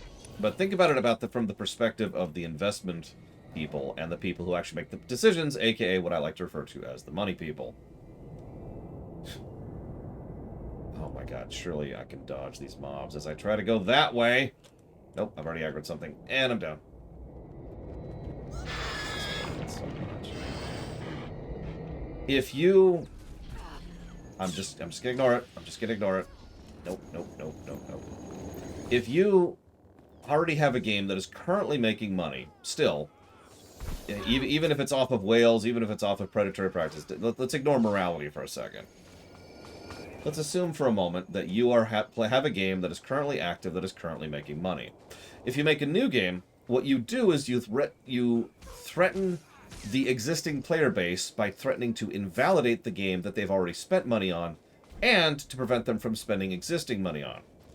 So what you have now done is created a situation in which you are kind of trapped up against a wall. You are effectively required to come up with a new game at some point or another, but you want to milk as much money of the previous game as possible in order to ensure that those players stay payers, that they continue to keep your company funded and keep the money rolling in. Now, there's kind of a playing chicken effect going on here, because everybody knows that at some point or another they do have to release a new game, and that new game has to have exactly as much of the microtransactions and other garbage that, you know, the previous game had to make sure that they could keep making that sweet, sweet dosh. But when do you pull that trigger? How long do you leave the previous game functioning, and when do you finally decide to go into the new one? One moment, please.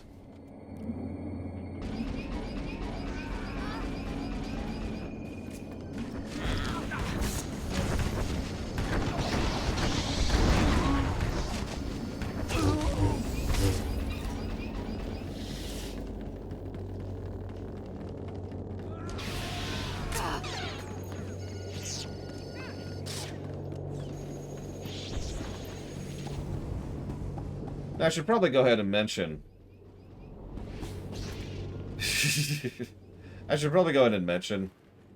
I disagree with a lot of everything I'm saying. Oh, assuredly, Giga. But I need to spend money, don't I? But the problem here is that a lot of people who actually make these decisions absolutely think this way. So, here's the catch, okay? The mentality, the philosophy that's going into all this crap boils down to a very, very simple concept. The money people think that once you've developed a single experience, that is to say, one game, one module, one MMO, or whatever, that's all they have to do. That's the investment done, and then they pull back, do occasional updates, keep the dev team on board, you know, do whatever, pay lip service to it, and keep churning out as many microtransactions as possible. There it is. In order to keep the players keep playing that one game, because surely they're invested, and they could do a bunch of different things in order to make this work. They could try to keep the game having good, interesting, and fun content over the years. They could try to make it so that they have to encounter this battle droid on the way in. They could make it so that there's ways to carry forward some of your transactions in some way or another into a new game. There's lots of ways to do this and lots of ways that have been done with this. But what the money people think is the exact opposite of that.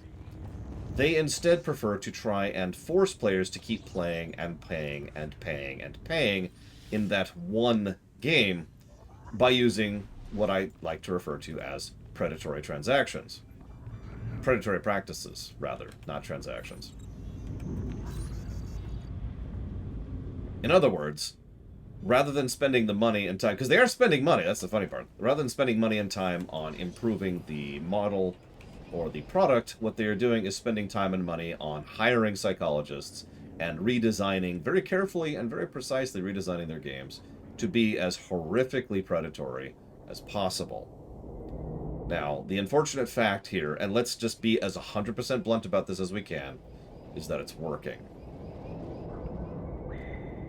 And that is the core issue here, if I could just be completely blunt about this. I know this is an unpopular opinion. Let's be clear, 90% of the blame sits on the companies for being horrifically evil. But if people weren't paying for it, it wouldn't work. That's how the system works in general. If people weren't dumping money hand over fist on this kind of crap, not only would companies not be doing it, but every other company wouldn't have jumped on board. Because what we have is a little bit of the, well, they're doing it, so I have to do it to stay competitive market going on. Now, to explain what I mean by that briefly, not that I'm trying to give any particular company a pass, but let's assume a hypothetical situation in which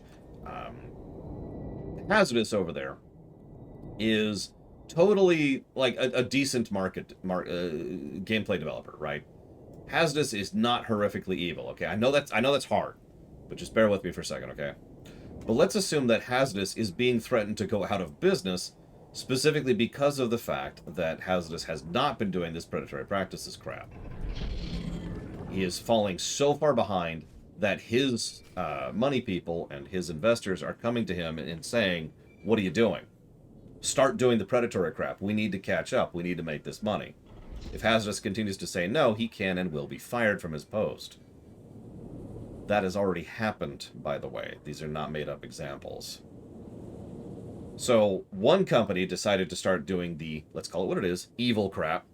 And so other companies followed suit, either because they are also evil, and I don't feel bad saying that word here, or because they were being forced into it by people who were only interested in the numbers at the end of the day. Now, again, all of this is awful, but it all boils down to the same problem. None of this would matter and none of this would go forward if it didn't sell. That's the problem. Get more into that in a second. Pack, I fixed all the monitoring stations. Locate Dr. Gantrell. On it. Scanning now. Found his tracking signal. He and his team are in an underground containment vault. Sending you the coordinates now. I hope you get there before Kranis. Well, Giga just photobombing here. So, let's be clear about this. The people who pay money for this stuff fall into a huge different bundle of categories here. There it is. I agree, Chaotic. It's part of why I went with it. We've actually used it for Belsava several times for that reason. So obviously there are people who have, and let's be as nice about it as we can, mental problems. People who have actual chemical issues with their brains that make them do things like spend a few $1,000s a week on a mobile game. So that sucks. And I don't have much else to say about that topic other than that sucks. This is why the majority of the blame sits on the companies, because, yeah, sure, the person picks up the gun and shoots the other person, but the person who gave them the gun and forced them to do it is a little bit more culpable there, right?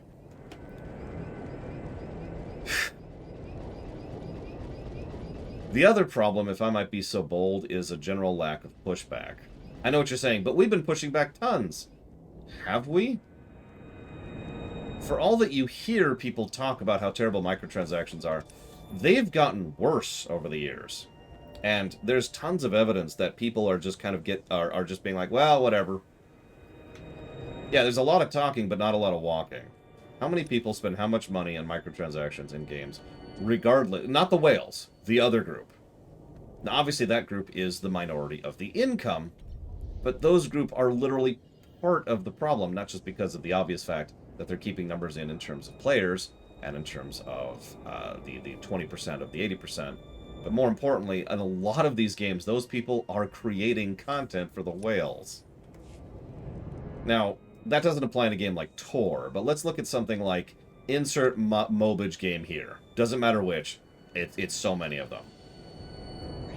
If you decide, hey, insert mobage game here looks fun, I'm going to go ahead and try it out for a bit. You pop in, guess what? You are actually content for the whale who just spent $300 to go ahead and stomp you into the ground. That's the point.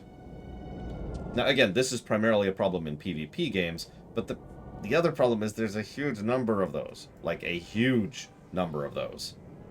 Even in something like Candy Crush, there is a PvP element because there's the leaderboard.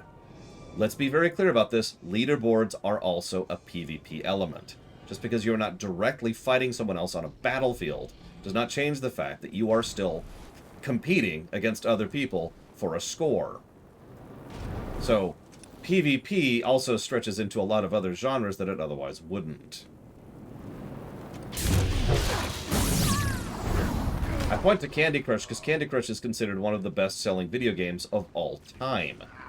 And a huge amount of that, this is not supposition, this is fact, is the fact that this Candy Crush has not only leaderboards, but leaderboards on top of leaderboards on top of leaderboards. They have seasonal leaderboards. They have resets. And all kinds of other crap I'm not going to get into right now. I love how these enemies are called Imperial Fanatics, by the way. Lol, by the way, Hazardous. But you get my point. The whole point of... If the only people who played were the whales, well, granted that would cause issues, the fact of the matter is those leaderboards would be much smaller, those PvP matches would be much shorter, there wouldn't be as much of a market. The people who just want to play to have fun, the people who insist, it's okay, I'm not spending money on it, I'm just here to have my little fun, are quite literally creating the content that the whales then thrive on.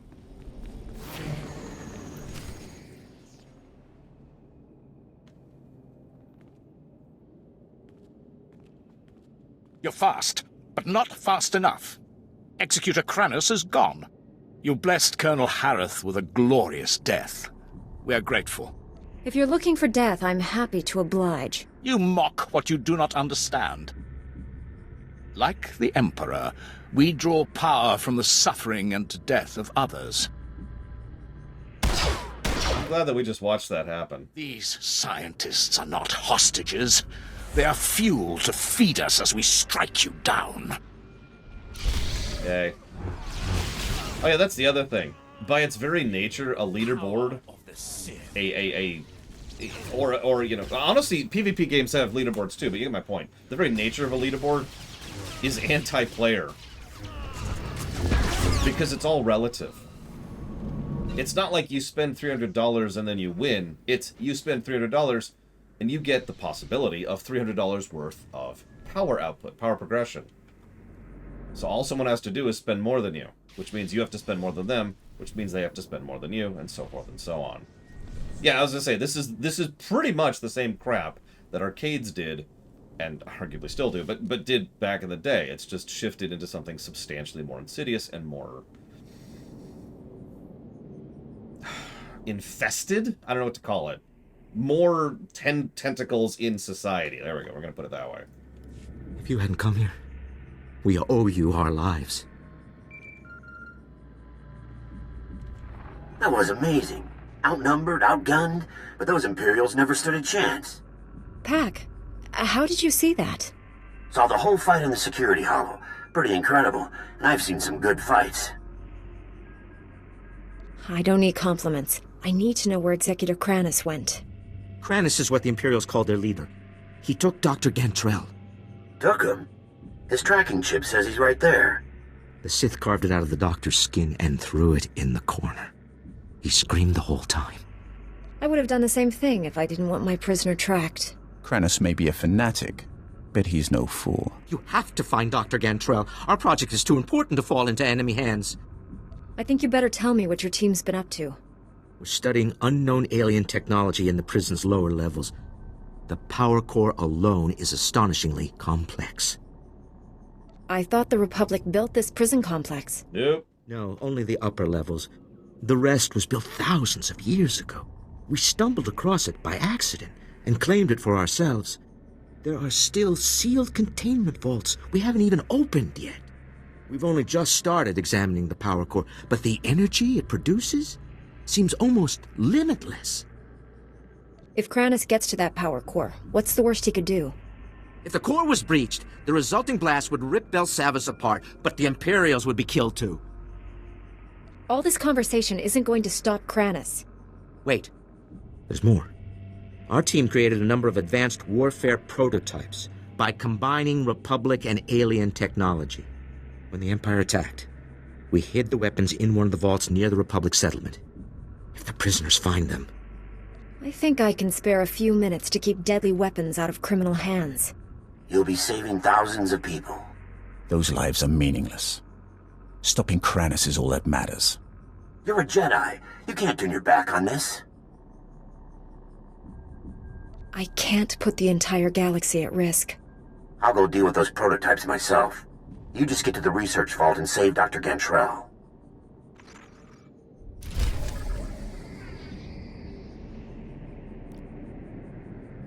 Alright. Get out of here.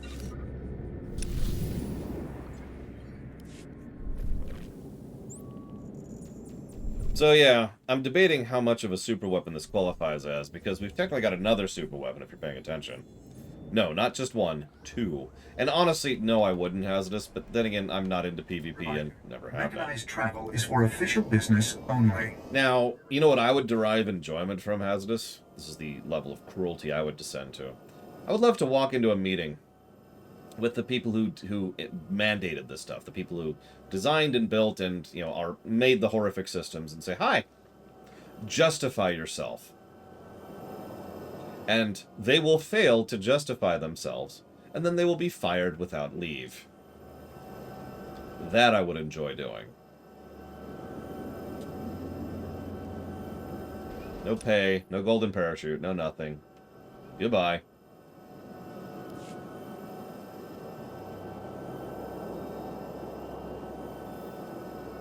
Yes, I was going to say, the justification they would almost assuredly start with is, it made money.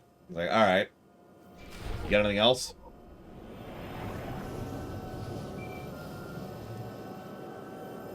I'd love to use my comm. Can I? Nope. To be continued. I don't even know what it is, Act. Sorry, give me a minute. You survived. You've already gained access to the maximum security wing. Impressive. I didn't expect my men to kill you, but I was hoping they'd slow you down. Your pathetic followers never stood a chance. Neither will you. The Force is a powerful ally, but I have my own resources, and more than one plan to destroy this world. My commandos are planting explosives along the volcanic rift. The detonation will trigger cataclysmic eruptions. Geysers of molten lava will kill millions, including you. All these little traps are spreading your forces too thin. You won't have anyone left when I finally catch up with you. If all goes as planned, that meeting will never happen. So this is just a distraction. One you cannot afford to ignore, not unless you want the Emperor to win. If you're going to stop my commandos, I suggest you hurry.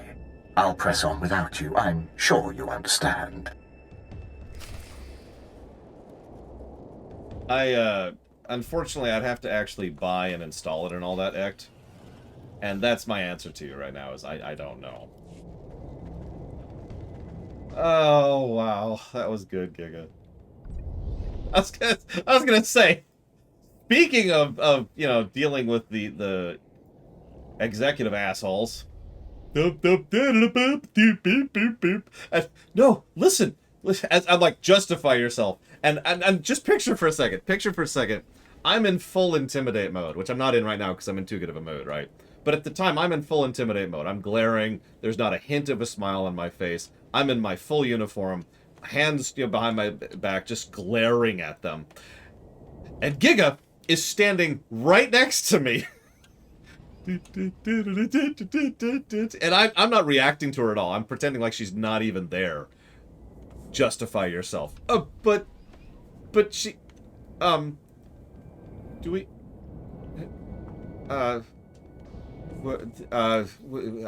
money? Okay, that's strike one. But just break their brains.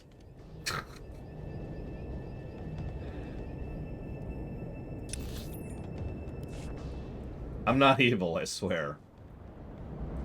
Yep. Oh, that was close.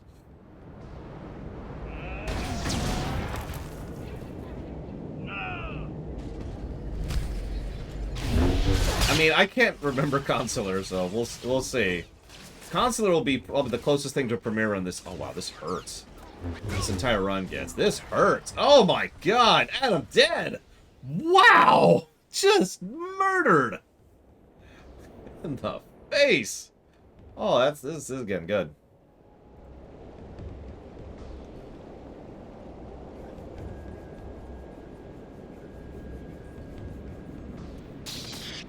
Yeah, so one of my favorite things about this game is if you're dismounted into combat, you don't get your companion.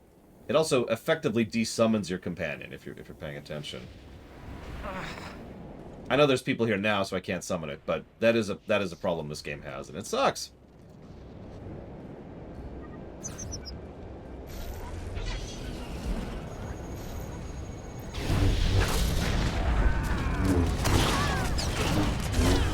Also, I'm only going to say this once, because I don't want to get into the topic, if that's okay. I just want to get my opinion out there, because I'm stupid. If the only justification your business has is money and nothing else, that is insufficient. And I say that as an economic geek who firmly believes that even in a post-scarcity society, we would still have an economy. So, make of that what you will.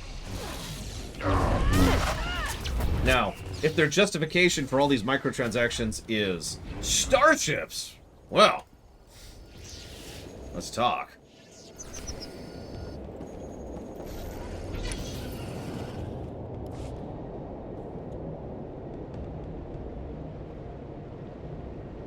So anyways, Umbral Magnus asked you a question like 3 hours ago.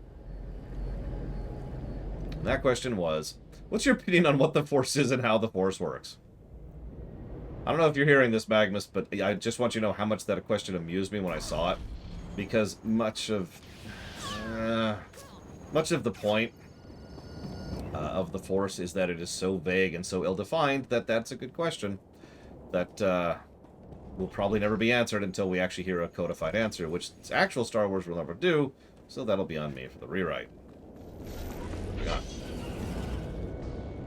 Let's see here. Will the Forces of Hell be a splinter faction of the Legion? No, Cash. Sorry. Hell is going to be completely just separate from everything else. Is it that far? It is, isn't it? Whatever. We're already here. How would I write the Mandalorians? Idiots!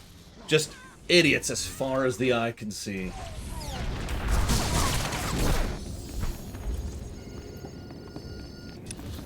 I mean, that is an option, Hazardous. It's also not even a mutually exclusive option to many of the other things I've already mentioned. Let's see here. Do I think Vector had a hand in Killick's attacking the superweapon facility on Alderaan? Yes. Vector is, after all, pure evil and must be killed. Not romanced. Killed.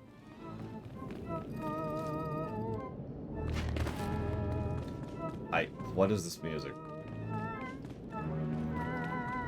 Oh, that's why. Hang on.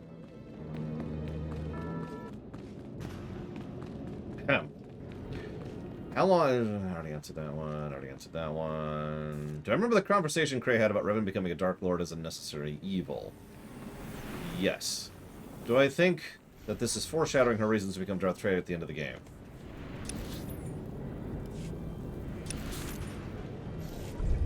Probably, although I don't agree with that. Or rather, I don't think that's a good plot point. Concerning the discussion on redemption, do you think Vader deserved to be redeemed?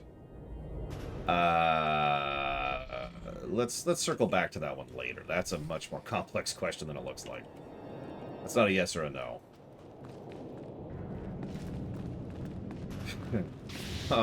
What are some of the best uses of time travel I've ever seen?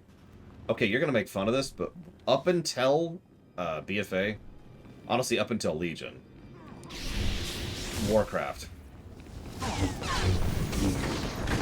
As I will discuss in the World of Warcraft series when we get to the Warlords of Draenor thing, the time travel in Warcraft is actually quite cohesive and made a lot of sense until they completely ruined it.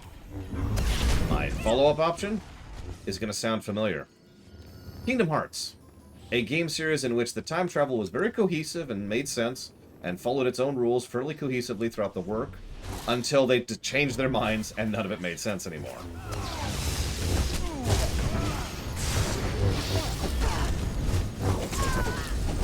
Ability.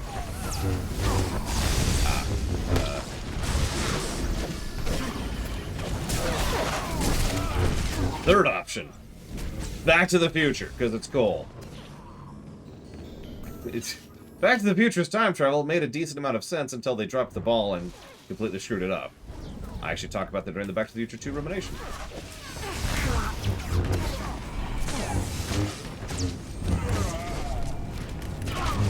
If you're expecting me to ever say Doctor Who, you don't know me very well. I'll say that right now. Has Final Fantasy ever used time travel well? Okay, I'm going to revise my previous answer because I forgot Final Fantasy VIII exists. The best example of time travel in which they don't ever screw it up is Final Fantasy VIII, which is actually self-consistent and probably the... No, there's not probably. Definitely the best written aspect of Final Fantasy VIII in the entire game. I know that's not saying much, but it's still true.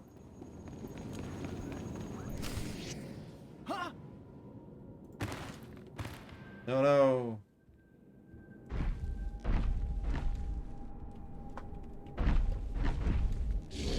Yep, it's Tarantaka Tikatu.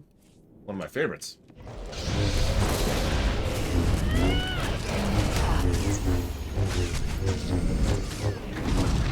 FF8 has a very good plot, which is the time travel. Power. Everything else, not so much. Dr. Gantrell, I presume. You arrived just in time. That beast was about to eat me alive. I've got to stop the Imperials. Where did they go? Kranos took the key to the prison's power core. He intends to destroy it. Do you have any idea what that means? Yes. He'll wipe out all life on Belsavis.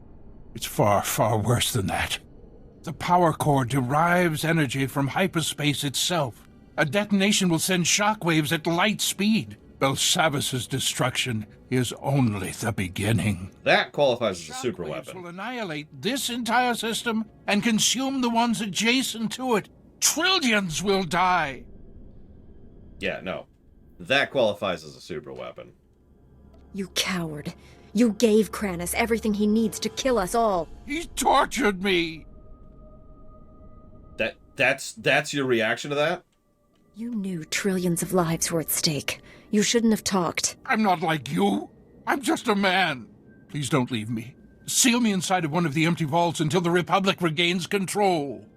Stopping Kranos is the only thing that matters. But you're a Jedi. You can't just leave me here to die.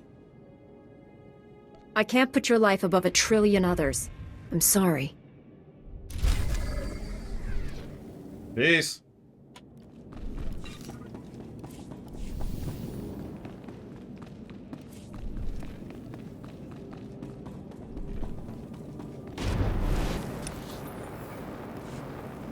I was about to say, I don't think he meant light speed. Because if that power wave is going to travel at light speed, then it's going to take a long time to affect anything. Feel the power of the Sith. It's okay. Next up will be quadrillions, Orcano. And I know you know I'm not joking about that. We had to leave him, Latario. It was the only way.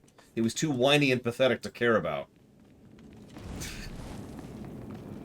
At this point, God, I do not give a damn. This story sucks so badly. Alright, hang on. That's over there. So I need to hit that, which is up there. Okay, I know where I am. Alright. There was no other landing zone. That's... Whoa. Yes, it is the darks. Give in to the dark side of the Force. Save trillions of lives. And become what you are meant to be. Okay, it's Thank you for not dismounting me. I can't believe you didn't dismount me. Questions. Do you think that if the Jedi we meet in this game would trust a group of clones? Yes. Except for the ones who don't. There's a whole lot of variety there. Do I think that if Revan Lovernos never lost his memory, he would have remained a Darksider? We'll go with yes. How would I write the Emperor? Already answered that. Do I have any thoughts on the Emperor's voice acting? We haven't really seen it yet, but it's very generic and bland. At least until Darren DePaul voices him, in which case it's Darren frickin' DePaul. But we'll get there. What made Revan fall to the dark side? The Emperor being evil and flipping his dark side switch. If I had to write an explanation for the time skip from KOTOR to Tor, how would I explain the Emperor's delay in action? Well, let's get this out of the way. The most obvious answer is, I wouldn't write the time skip. Just shrink it. Boop. Done. God damn it. Hate everything in the entire universe. The whole universe. Just the whole thing. Yes, especially puppies.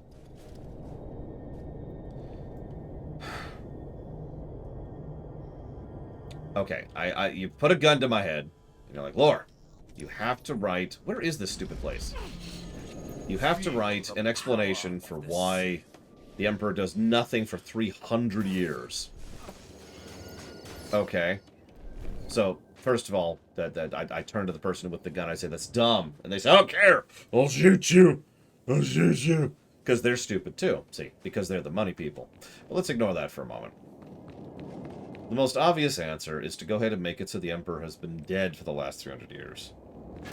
That he is operating as either a Force ghost or a holocron.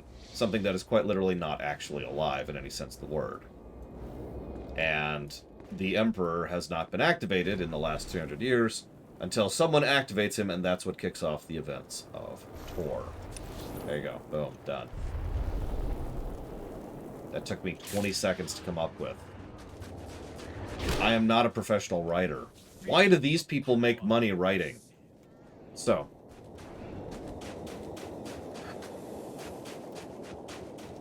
Hang on. Delete all these questions. I'm actually behind on the question queue. That's why I'm trying to get up. So what if Vitier came to me with a cake and said, hey, I'm sorry for getting trillions of people killed.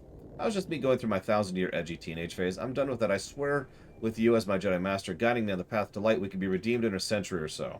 I say, oh, that's so awesome. I'm so happy to hear about that. And then I immediately kill him. The power of the Sith. Then I eat the cake. Savor it, you know, just really enjoy it. Embrace the power.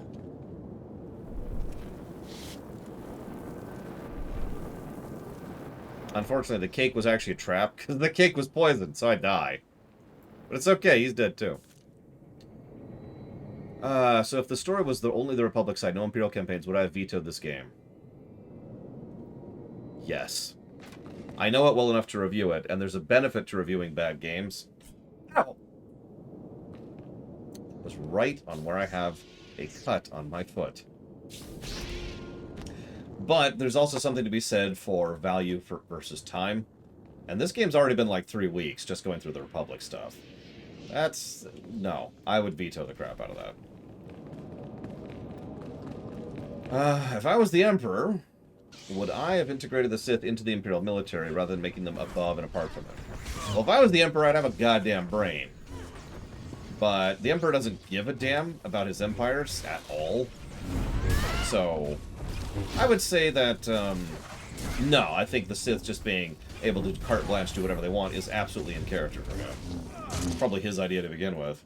Do I think this game would be a Lamentation without the Imperial stuff? No. As much as I hate to admit it, as much as I hate this game and everything about it, I have to scroll up there to the Republic and notice that there are 31 story positives under the Republic category. That's not a Lamentation. They're being drowned in everything else.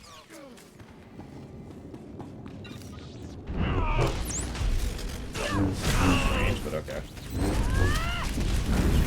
Next question. I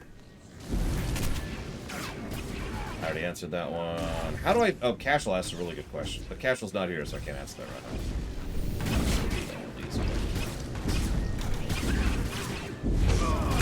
now. Embrace the power. Cashel's right there. Cashel says, how do you feel about companies who make mobage in order to make money, in order to make real stuff? Okay, so...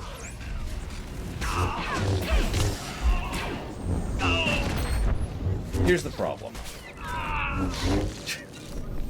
In a complete vacuum, if there is a company who has decided to make absolutely abusive, predatory marketing garbage in order to try and fund real projects, that's something that at least has a degree of reasonability and acceptability as a concept. Hang on. I'm not done yet. Because we immediately start running into problems. First of all, I'm not sure there is such a thing. It's an interesting hypothetical, but I can't name off the top of my head a company that does exactly that. Because, you know, duh. The overwhelming majority of companies, when they make money, that money goes immediately into the investment cycle, not into another project. But let's ignore that for a moment. Let's continue to pretend that such a company actually exists. That leads us to problem number 2. By perpetuating... Well, excuse me. By doing, you are perpetuating. The more... One of the biggest reasons I hate all this mobile predatory garbage stuff, even though it doesn't directly affect me, is because it directly affects me. This is something I've been saying quite literally since the mid-aughts, but let's not get into that. The problem is, the more companies do this kind of crap, the more acceptable it becomes, especially if people actually buy into it, which again is one of the issues. More people buy into it, more companies see the profit in doing it, more companies do it. Stack, stack, stack. So even if they were actually dumping, the money, the revenue from this into something real, they are still perpetuating the problem, simply by virtue of being another person adding to the problem. Or another company adding to the problem.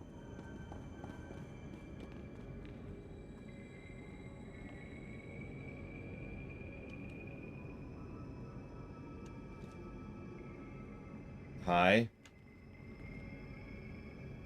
You're too late. The detonite charges are in place. Even you won't be able to stop them all in time. All your tricks and distractions can't stop me, Kranis. I'm ending this. We're all going to die here. The difference is, I'll live again.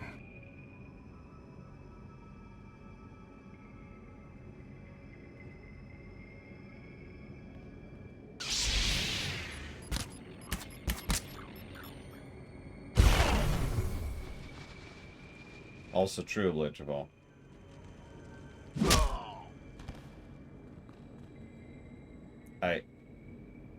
What?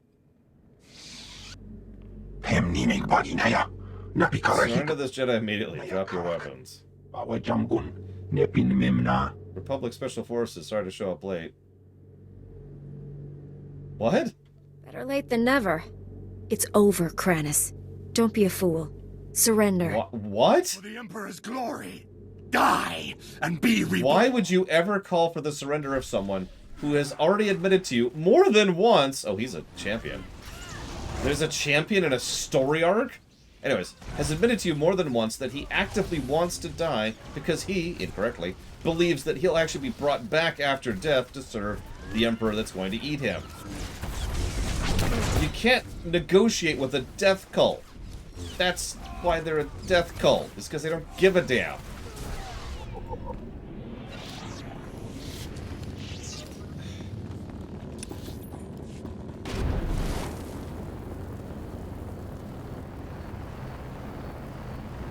And who's the Republic dude who just helped me for no reason?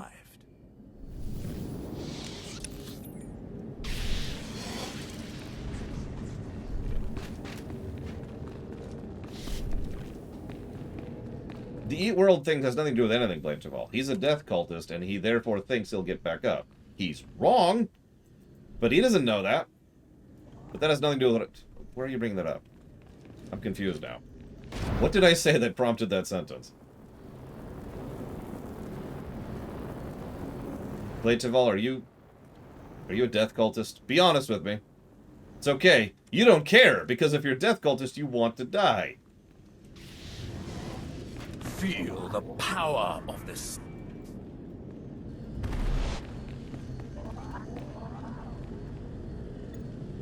Damn it, Terra! I knew it! What the hell are these stupid things?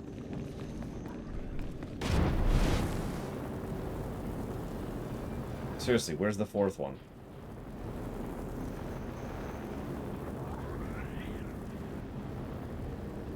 Where's the fourth one? There's actually a timer if you can't see that. You survived.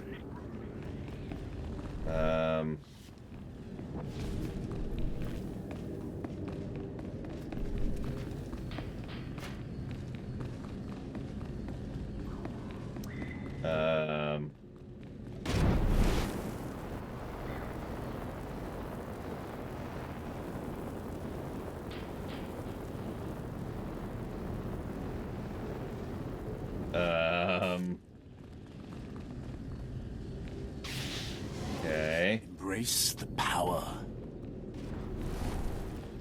No, none over there. And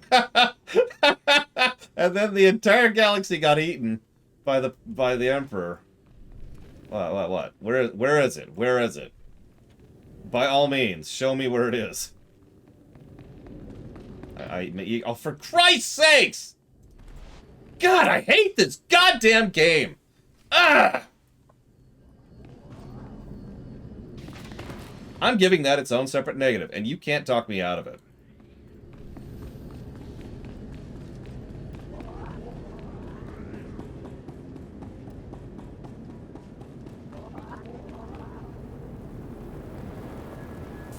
Exercise act. Getting your blood flowing, getting your heart beating, and your lungs going is one of the best ways to reduce headaches in my experience. Yeah, I should probably mention, I'm actually angry. I'm trying to play around it, because it's my goal and job to be entertaining. But screw this game! Colonel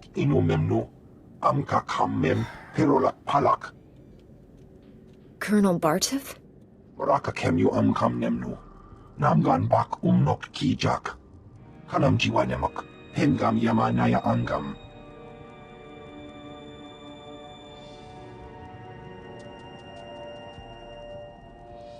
With Kranis out of the way, I think I can spare a few moments. Nikag agak kipnebab. Naya angam barakeki.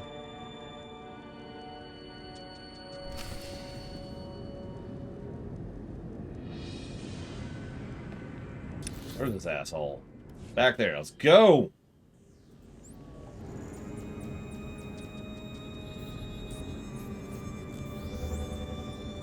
How would I write the Mandalorian? Already answered that one. Favorite Proud Warrior race in fiction? It's actually not the Protoss, it's the Klingons.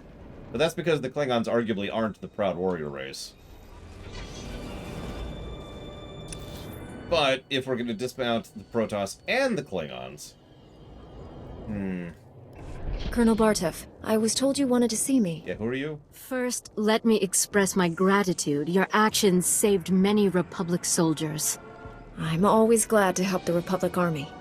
Some of my superiors don't trust your order. They'll have to revise their opinions after this. I won't waste your time, but there's something I need you to clear up for me. My forces apprehended this prisoner during the riots. I need to know why one of the galaxy's worst criminals was helping you. I could sense you were hiding something. It's true.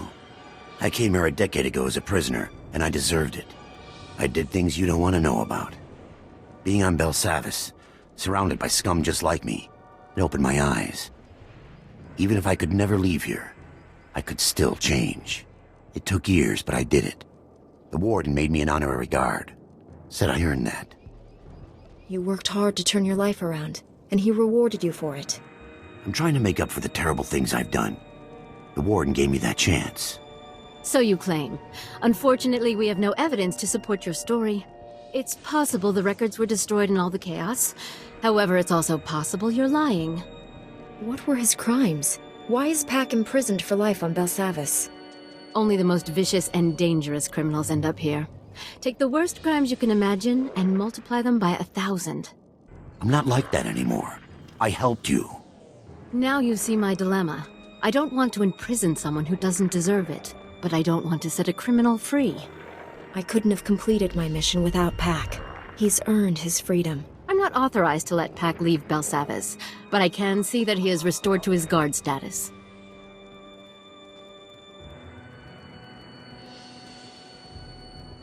This means everything to me. Thank you both. I'm sure you have business elsewhere. Thank you again for everything you did here.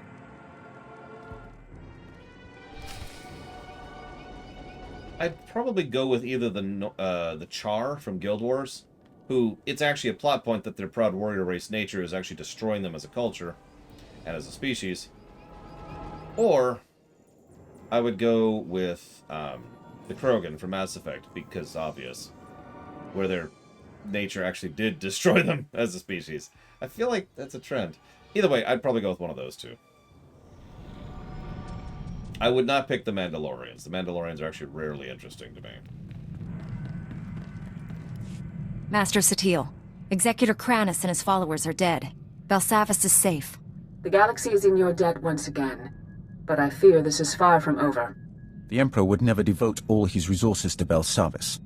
We must find his other targets. Oh, right. Belsavis superweapon. Of high-ranking Sith gathering at a remote Imperial space station, allegedly on the Emperor's orders.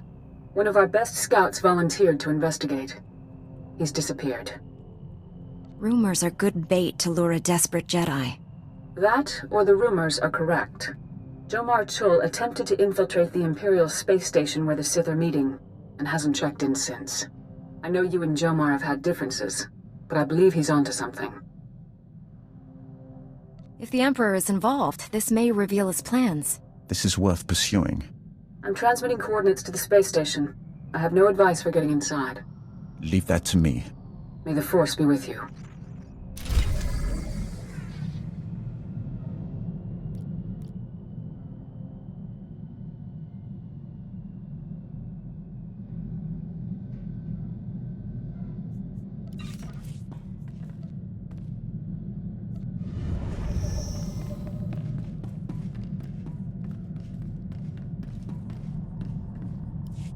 Master Jedi, I'm aware that my recent military record might raise some concerns. I want to reassure you that my squad fatality rates have not consistently been this high. So you only lose all of your men, some of the time. The first squad I commanded after making Sergeant was sent to free POWs being held at a small Imperial outpost. Intel said the place would be lightly manned. Most of the Imperials wouldn't arrive for another 24 hours. Intel was wrong. I assume you got more than you bargained for? The Imperials sent their reinforcements a day early. When my squad broke into the outpost, we were outnumbered 10-1. We were outmanned and outgunned, but we achieved our objective, freed all the POWs, and came out alive. My squad's casualty rate was 97.4%, but we had no fatalities. It's impressive that anyone made it out of there with those odds. They were good soldiers, far better than any of the others I've had under my command. Our mission was accomplished without permanent loss of Republic resources. That squad was effectively trained, and as a result, we achieved victory much more efficiently. They must have been remarkable soldiers. They are. Good soldiers are a resource. Yes, their loss damages the war effort, but they are meant to be used. Victory for the Republic is worth any cost. An interesting perspective to have. Master Jedi, our downtime has had a positive impact on my battle readiness. I believe I'm 14.2% more prepared for combat now. What? What does that even mean? It's a statistical analysis of, well, I won't bore you with the details. I've had a lot of time to think. I've forgotten what that was like.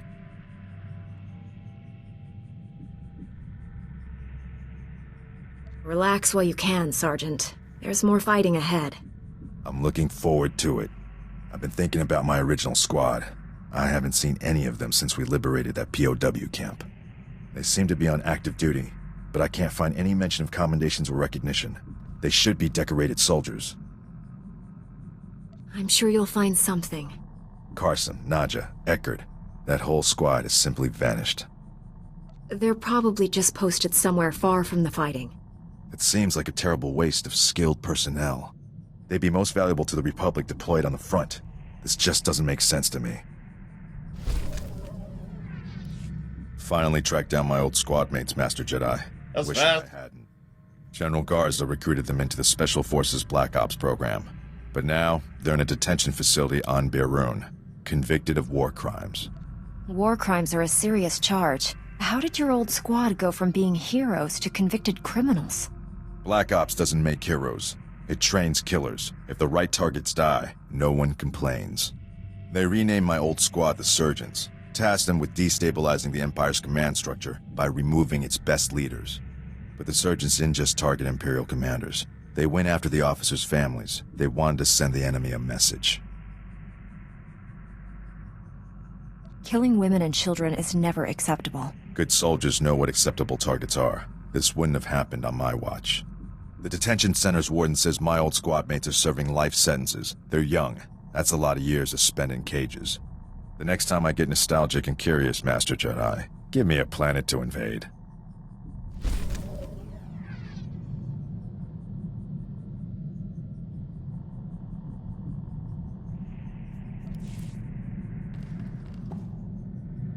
Yeah, one of those unfortunate things is that war crimes is actually a lot more vague than it sounds. It sounds like some big, horrible doom thing, but really it's just kind of, you know,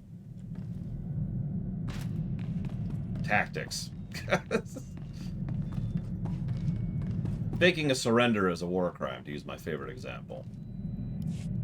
Old Doc's always been more of a lover than a fighter. But I had to up my game since you came around. It's not easy looking good when you're fighting next to a Jedi. But I figured out the trick. Care to clue me in before our next big battle? Let's just say I'm getting a new nickname. Dr. Knockout. Yep. Next time we're surrounded by the scum of the galaxy, they're gonna be sorry they met me. I don't believe this! We missed the party of the Millennium last night. It's all over the holonet. Music, dancing, attractive people. We could have been a part of it if we hadn't been on the wrong side of the galaxy, saving everyone's lives as usual. 2 heroes of the Republic would have been colossal at that shindig. Infinite opportunities for romance. We would have had it made. What you mean is you would have had it made. I would have been stuck keeping you out of trouble. If that trouble was 1.6 meters tall with green eyes and red hair, I'd have let you off the hook. I'm in the prime of my life, and I'm spending it with people who enjoy running around on exploding planets. All I want is to abuse our fame just for one night. Is that so wrong? You want me to actually answer that?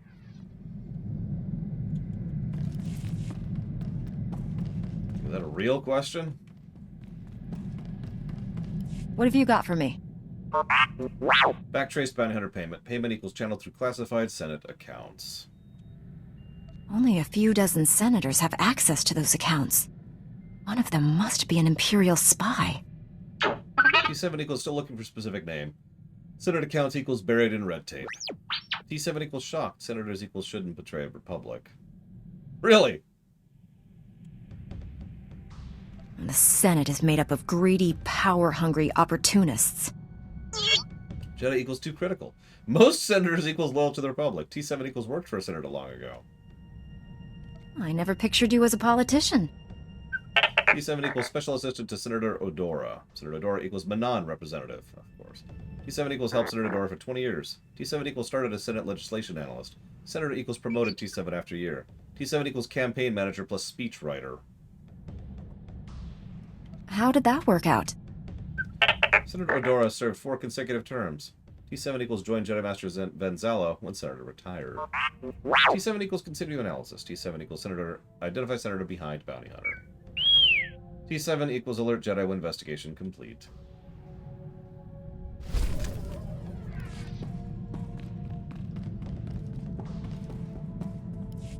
Your people speaking of the Empire sound like a distorted echo. When I was born, we thought the rest of the galaxy to be mystery and legend. We had been alone for 1,000 years. What was it like? I can't even imagine. We were what you made us. In my youth, Jedi were how you threatened errant children. Obey your masters or the Jedi will obliterate you. For thousands of years, we had total control of 100 star systems. Then the Jedi drove us to the farthest fringe of the galaxy. The Emperor had subjugated thousands of species. Every non-Force user was enslaved. They were safe and served to their own capability. This is hardly worth debating. I gain nothing from understanding how your Republic's fools view the galaxy. I am surprised that once your council finishes its brainwashing, any Jedi has a spine left to oppose the Emperor. Perhaps you are young enough to still cultivate the strength of the Sith. Revan, the Exile, and I were all Jedi trained. We all resisted the Emperor. What Sith have done so? That was a surprise. In 3 centuries, I expected to see one test his strength against the Dark Lord. But those strong enough to challenge him are killed young, or co-opted into the Dark Council. Perhaps you are right. Jedi strengths are different, not necessarily lesser. I do not know how more to prepare you to face the Emperor. What has your training been? All the Jedi ways is from Revan. Surely they have changed in 300 years. How does someone become the Emperor's wrath? There has only ever been one. My training as a Sith was not far different than Korriban today. Only my visions set me apart, made them bring me before the Emperor. In his presence, I first saw who he was and what he planned. It must have taken great will to conceal such thoughts. Showing anything but submission would have been my death. I alone could not defeat him, so I chose to wait for one who could. I thought Revan and the Jedi exile were my chance. But, alas, somehow, Drew Karpyshyn had returned.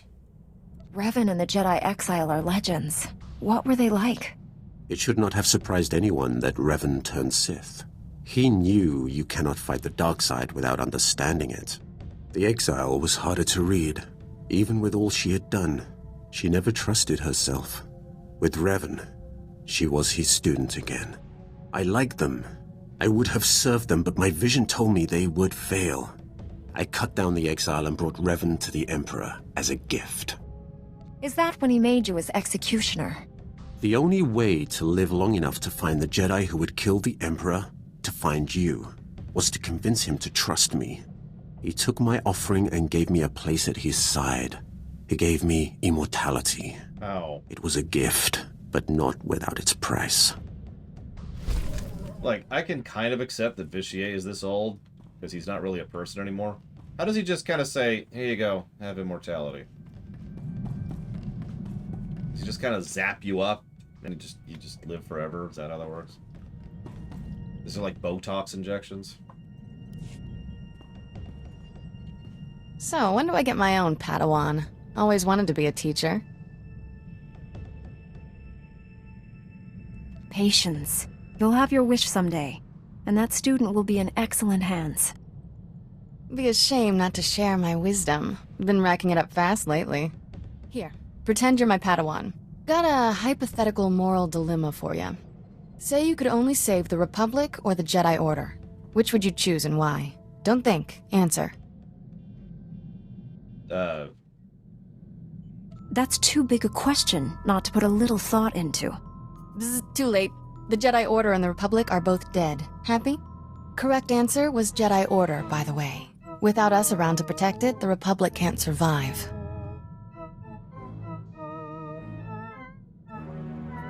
Jedi can exist without the Republic, but not the other way around? Interesting notion. Puts this war in perspective, doesn't it? We're not fighting for them. They're fighting for us. This teaching thing's fun. Have to do it again sometime.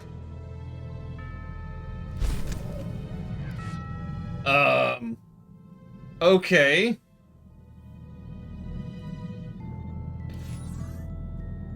Well, when we come back from the lunch break, we will start the lead up to and hopefully through Voss, and honestly, hopefully finish up Jedi Knight.